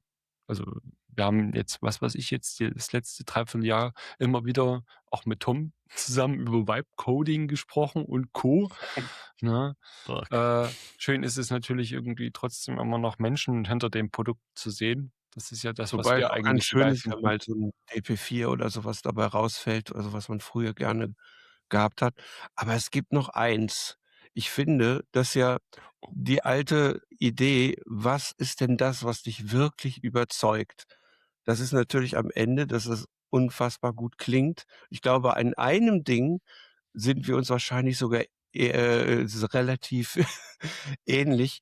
Die haben wir dann auch interviewt, weil, also, ich war ganz sicher, dass das gut ist, aber ich glaube, es gibt so 'n heimlichen Sieger. Ich führe jetzt meinen vor und sagen wir mal, ich glaube, dass das der hier war, nämlich der UDO, Domino. Ich finde, der klingt einfach sensationell gut. Ich glaube, da muss man nix machen. Der muss einfach nur da sein. Du musst 'n bisschen drehen und sagst: Wow. Wow. So 'ne nur so, wow. Ne, und ich weiß nicht, habt ihr so 'n also, hier seht ihr, ich fand das ganz gut, nachdem du den dann also, gespielt hast. Wir haben ja zuerst aufgenommen und dann zum Schluss und dann guckte der mich so an. Äh, ja, ich glaube, der Also, ist wir beide einfach hatten da sehr viel Spaß bei der Demo, das muss man dazu sagen. Ähm, Ich habe wirklich irgendwann mal angefangen, dann wirklich die Augen zu verleiern, weil ich's schön fand. Habe ich nicht so oft, dass ich bei 'nem Gerät dastehe. Jetzt kann man natürlich auch meckern: Das ist aber kein kompletter, polyphoner Synthesizer, sondern ist irgendwie was dazwischen.“ Ja, ist richtig, aber mein Gott, Minimoog kostet auch 'n Haufen Kohle und der hat, auch nur eine Stimme. Basta. ja, 8, und dann na ja. Aber der Sound der Sound. Habt ihr so was gehabt? Das ist natürlich die Frage, die hier so eingebettet ist, wo man sagen würde: „Das klingt so gut, das ist es einfach.“ Das Steve ist beim Russen, beim Letten. Ne, wo sind die jetzt her neuerdings? Älter? Polyvox? Rita, also, Also ich weiß nicht, wo die bauen halt, aber der Lettland. Ja. Lettland, Lettland, okay. gell? Ja. Also ich finde, der Polyvox ist schon spezieller, aber ich finde hier Udo oder UDO, das ist eine Company, wenn mich einer fragt, ganz ehrlich, was soll ich mir hinstellen irgendwie? Also wenn ich mein ganzes Rack hier irgendwie gegen eine Kiste tauschen würde, dann wäre es definitiv von dem Vorsicht, vielleicht Hersteller. Aber fragt er ich dich noch. ja, Was würdest du weil dir das hinstellen? ersetzt Das habe ich jetzt nicht w verstanden. ein UDO-Produkt halt, eventuell sogar halt 'n Domino oder halt 'n anderes Produkt von den Kollegen, weil ich finde, das sind einfach Kisten, die 'ne Menge von dem Vintage-Zeug wirklich obsolet machen, muss man einfach so sagen. Halt, also, wenn man eine geile Kiste braucht, die irgendwie da so abliefert und dann fand ich das Teil extrem gut. Grade ihn halt auch, ja, genau. Hm. Also, bevor man sich da jetzt irgendwie hier die Junos oder so stapelt halt, das ist eine Kiste, da kannst du dir eine Menge Vintage-Zeug sparen halt. Also, ja. Während Roland halt, mit den Future Sound Lab, ein AI-Pedal gezeigt hat, ne? War auch wirklich 'n wilder Ritt. Ich glaube, das wird auch nicht die einzige, Folge zum Thema Superbooth gewesen sein. Ich glaube, wir quatschen da auch noch mal in den, Folgen so 'n bisschen drüber. Aber Tom, hast du noch einen? Was war 'n dein Ich Highlight? fand Highlights würde ich jetzt zu viel, da müsste ich zu viel ausjagen, aber wie Highlights, Sag mal wo wir wirklich gar nicht den drü Klang. Was klingt für dich am na ja, allercoolsten? ich mag ja extrem gerne den C15 von Nonny Labs. War ich sehr happy, dass der mit dem C25 um die Ecke kam. Auch morgens um 9 Uhr irgendwas kam die Presse oder irgendwie um 10 Uhr kam die Presse aus dem Himmel, wo du denkst dir: „Alter, wo hast du den jetzt wieder rausgekramt?“ Auf einmal war der C25 da und, ich mag den Sound von dem Ding einfach, vom C15 und dass das Ding jetzt besser bedienbar wird, freue ich mich sehr für die. Und dass das Ding jetzt auch weniger aus der Ecke von den Leuten haben ja immer gemögelt: „Ja, das Ding hier sieht halb fertig aus und es ist nur edel“ und was auch immer. Das wird ja eher jetzt der Consumer 15 werden. Und das finde ich sehr cool. Günstig ist es auch nicht, aber es ist wirklich sehr schön gemacht. Also, du hast ja Touchscreen drauf, die Encoder haben Force Feedback. Das hat man auch nicht überall, Mhm. abgesehen von, Melbourne Instruments und Co. Das heißt, die Encoder geben dir einen Widerstand, wenn du an deinem, gewünschten oder eingestellten Punkt bist, aber auch die ganze Präsentation, wie es gemacht ist, dass du ein extra Bedienfeld hast, was du austauschen kannst an der rechten Ja, Seite, stimmt. wo über NFC-Chips, also du kannst dieses Bedienpanel rausheben und dann ein anderes reinsetzen, da ist dann 'n NFC-Chip drin und darüber, werden dann gleich die passenden, Sachen, Engines dann ausge auch angezeigt. das ist schon geil durchdacht. Also sowas Und ist schon Innovation, wo ich und da sitze und denke mir, yay. und sie gehen wieder ihren eigenen Weg. C15, ja, am Anfang hatten sie ja kein MIDI, sie haben ja das Ja, Panel ganz anders gemacht. Jetzt gehen sie auch, schau mal, die die Pitch and Mod Wheels. Die sind nicht klassisch angereiht wie beim von oben nach unten. Nein, wir machen das jetzt von Ja. links nach rechts. Ist auch wieder ganz Ja, aber anders. ich glaube, mit den Sensoren, das ist natürlich bei so 'nem Player-Instrument auch wirklich wichtig. Du musst ja irgendwas haben. Und da das ja ein oder ein anderer Synthesizer ist, muss man auch etwas haben. Und ich finde, dass das denen auch echt gelungen ist oder ihm, Stefan Schmidt, vielleicht kriegen wir ihn ja auch noch irgendwann mal hier rein. Da gibt's tolle Videos von Marinelli und so, kann man sich mal anhören, was man so machen kann oder mit dem Manny Fernandez und so. Ich glaube schon, dass, die Idee auch sein wird, das könnten wir vielleicht auch beim Relic oder sowas noch sehen, der hat übrigens auch so Berührdinge, dass irgendwann man auf die Idee kommt: „Na ja, wir haben jetzt den ganz hohen, Standard erfüllt, aber, vielleicht schaffen wir es ja auch noch mal wenigstens in diese in diese günstigere, so wie Korg Prolog oder Sequential, die günstigeren zu kommen, damit halt auch, der normale Mensch da drankommt. Und das scheint ja hier so 'n bisschen die Ich Richtung zu fand, sein. Und das ist nicht der schlechter, sondern das ist der halt schon hat sich ja noch was Neues der einfallen fü lassen, ne? Das ist schon der was. der C15 war sehr abstrakt von der Bedienung oder sehr eigenbrötlerisch, Na aber der ja, aber Sound war eine einfach fast ein so, ein Parameter, ne? Das ist schon genau, und auch was, ne? der Sound war so kristallklar, der so schön, und das macht das Ganze so anders. Alleine wie sie die Implementation auf dem Display, das sieht alles jetzt wirklich schön aus. Ja, das muss ich man habe in sagen. Es sieht meinem sogar noch Interview besser aus. ich habe in meinem Interview dazu gesagt, auch wenn das Gerät nicht super günstig ist, ne, mit 3.000 Euro plus irgendwie, 3,5, ja. ist das trotzdem 'n Gerät, wo du dich mit 'nem Anfänger hinsetzen kannst und kannst dem das erklären, weil du da dran alles siehst. Es ist logisch aufgebaut und es ist, man sieht's ja hier auch schön, wie das mit den Filtern funktioniert. Das funktioniert auch mit den Hüllkurven und so. Du hast, überall praktisch noch mal 'n Visualizer, dran, also nicht einfach nur die, runden Parameter. Und das ist so schön gemacht in einem wirklich High-Class-Gehäuse, super. Aber das Ding kannst du halt auch irgendwie, als ambitionierter Musiklehrer auch mit, in die Musikschule nehmen und kannst da mal, zeigen, wie denn ein Synthesizer funktioniert, so zum Beispiel. Ja, natürlich mit 'm Minimoog auch einfacher, aber hier siehst du's gleich. Aber hier, also das finde ich übrigens lustig. Das ist auch, was, wo ich noch mal Steve, reinholen will. Aber die, eine Sache ist, 'n paar Kommentare waren so: „Ja, ist nicht so basslastig oder so, klingt nicht wie 'n Minimoog, bla bla bla, klingt dünn.“ Na, schraubt mal 'n bisschen dran.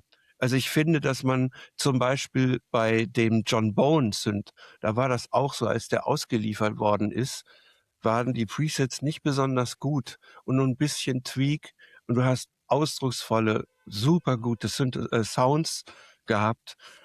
Und also, deswegen sage ich, Manny Fernandez ist ein, eigentlich so 'n FM-Nerd, der verdammt gute Patches baut. Äh, Schaut euch mal das an. Aber bei dir, Steve, du bist ja, wie denkst du denn über solche Sachen, solchen Synthes, die sozusagen auch aus der digitalen Ecke kommen? Also, man könnte ja sagen, ist vielleicht 'n Reaktor-Ensemble, aber ist es das wirklich? Also, ich finde so bei den digitalen Sachen, also, ich habe so ein Beispiel aus 'm Haushalt. Wir machen ja die Firma ASM und da gibt's den Leviathan. Mhm. Der kam mir jetzt grade in den Kopf, weil das ist tatsächlich auch so, wenn du ihn jetzt aus der Kiste nimmst und die ersten 50 Patches anspielst, das spiegelt überhaupt nicht wider, was die Kiste Mhm. kann halt. Und da sind natürlich dann auch die User so 'n bisschen gefragt halt, da selber, irgendwie zu schrauben. Aber ich finde schon so, das Gerät muss ja schon die Möglichkeiten bieten, ja, also, es steht natürlich wirklich, wie du sagst, schon in der Konkurrenz dann, wenn's digital ist, eben auch mit mehr mit Plugins, wie du sagst, Reaktor ist ein gutes Beispiel. Also ich finde, dass so ein Teil dann auch ein Feature-Set bieten muss, was du vielleicht eben nicht unbedingt dann in irgendwas wie Pigments, Serum und wie sie alle heißen halt findest.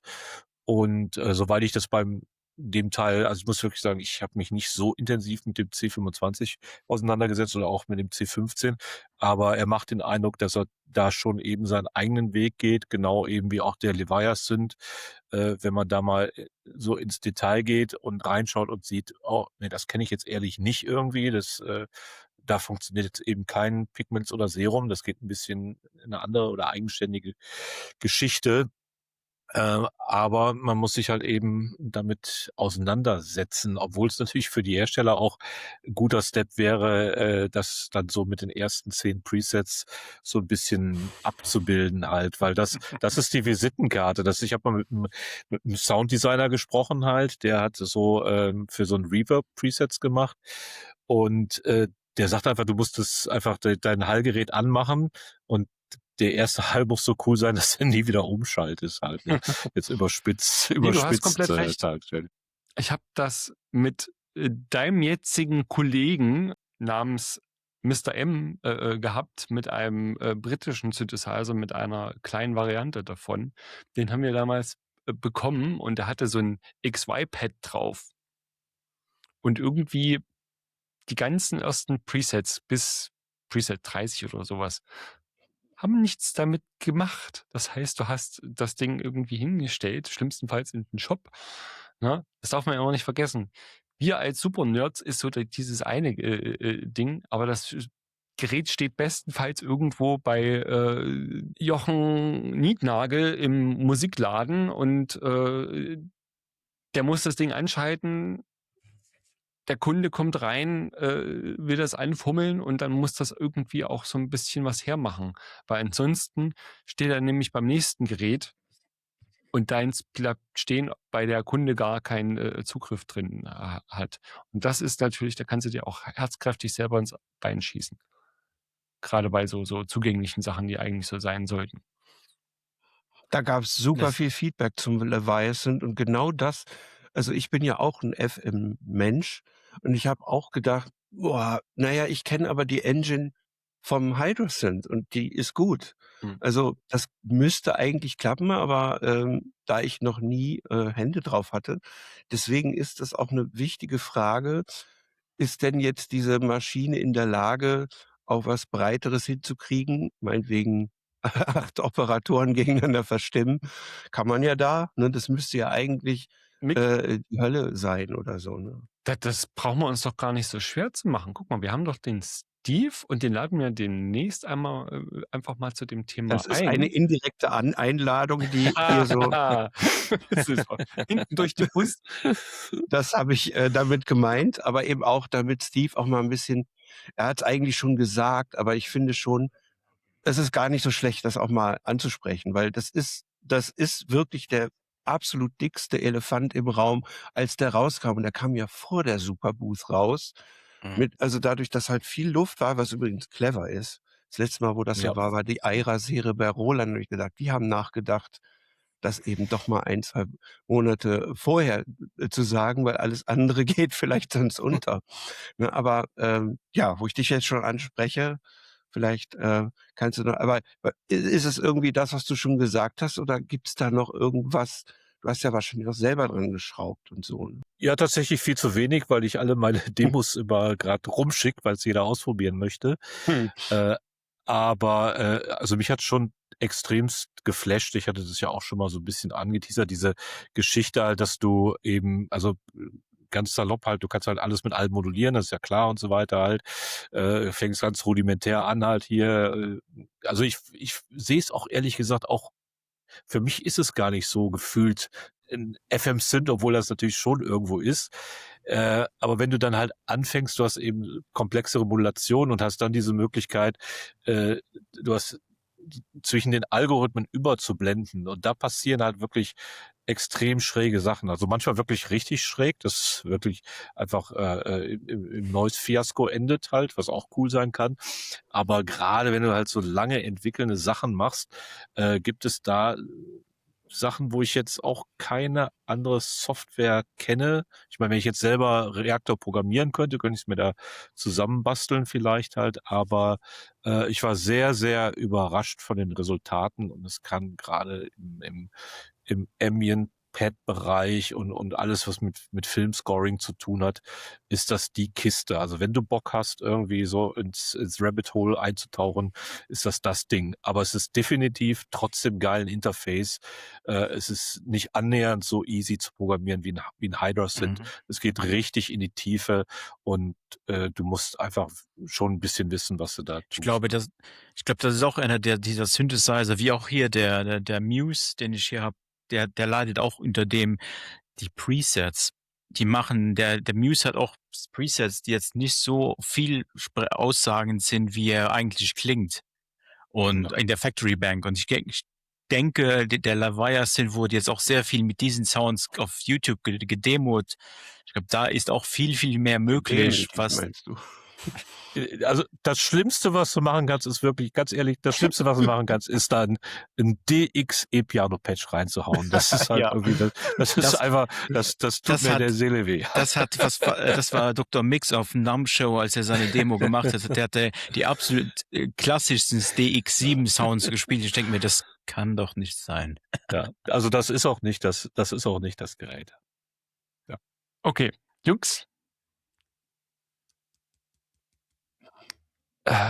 Ich will nicht müssen ins sagen, Bett. aber nee, ich muss weiter schneiden. Ich muss noch Videos schneiden und Freunde, jetzt musst du noch mehr schneiden, weil wir so viel gesammelt. ja. Wir sind aber noch das lange ist nicht ja, fertig. Habt ihr nee, wir Bilder sind und- eigentlich noch lange nicht fertig. Da kommt noch richtig viel. Also Mick und ich, wir haben irgendwie rund 20 Videos gemacht. Das sind jetzt keine 88 wie Sonic State, die sind aber auch eine große Crew.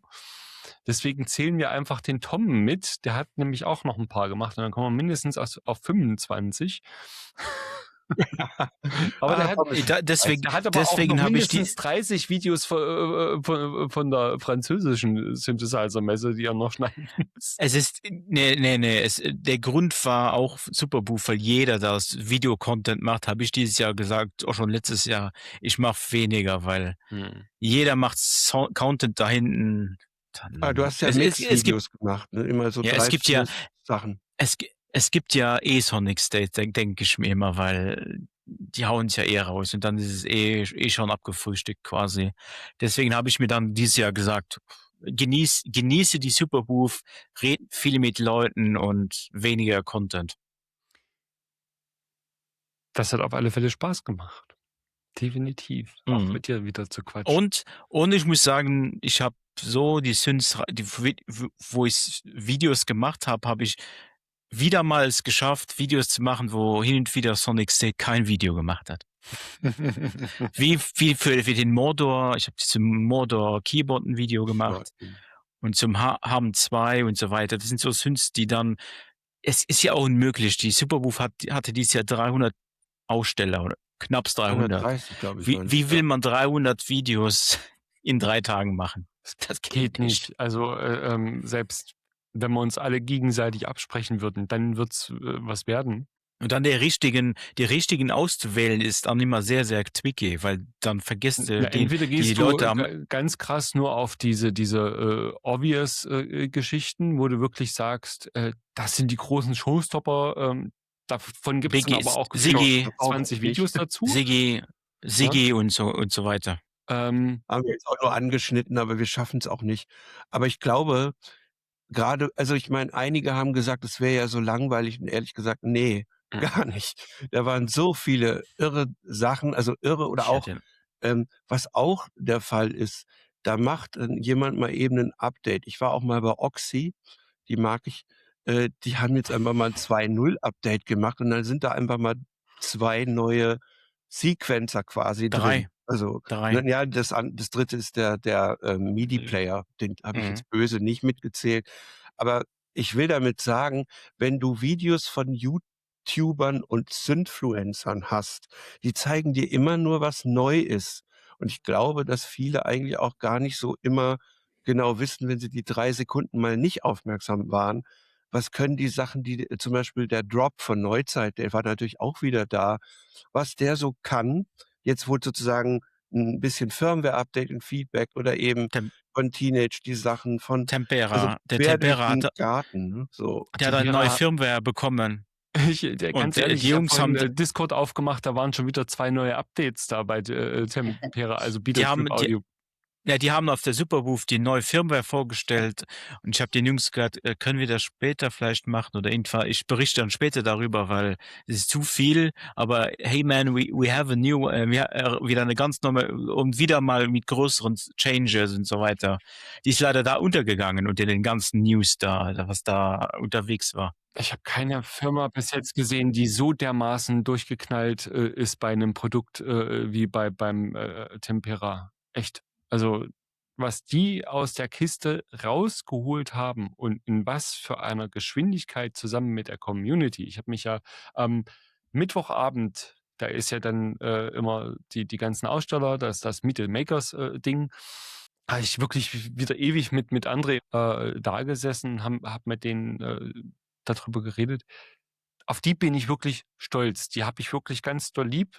Nicht nur, weil ich irgendwie für die mal Sounds gemacht habe, sondern was die geschafft haben, hm, das finde ich geil. Das kann Mhm. natürlich nicht jeder so umsetzen, aber da reden wir vielleicht noch mal 'n anderes Mal drüber. Also, wir halten jetzt fest. Demnächst haben wir den Steve noch mal da, allein schon wegen dem Levia Synthesizer. Dann definitiv noch mal Flex FM. Das ist 'n Thema, da müssen wir dranbleiben. Also, Unbedingt.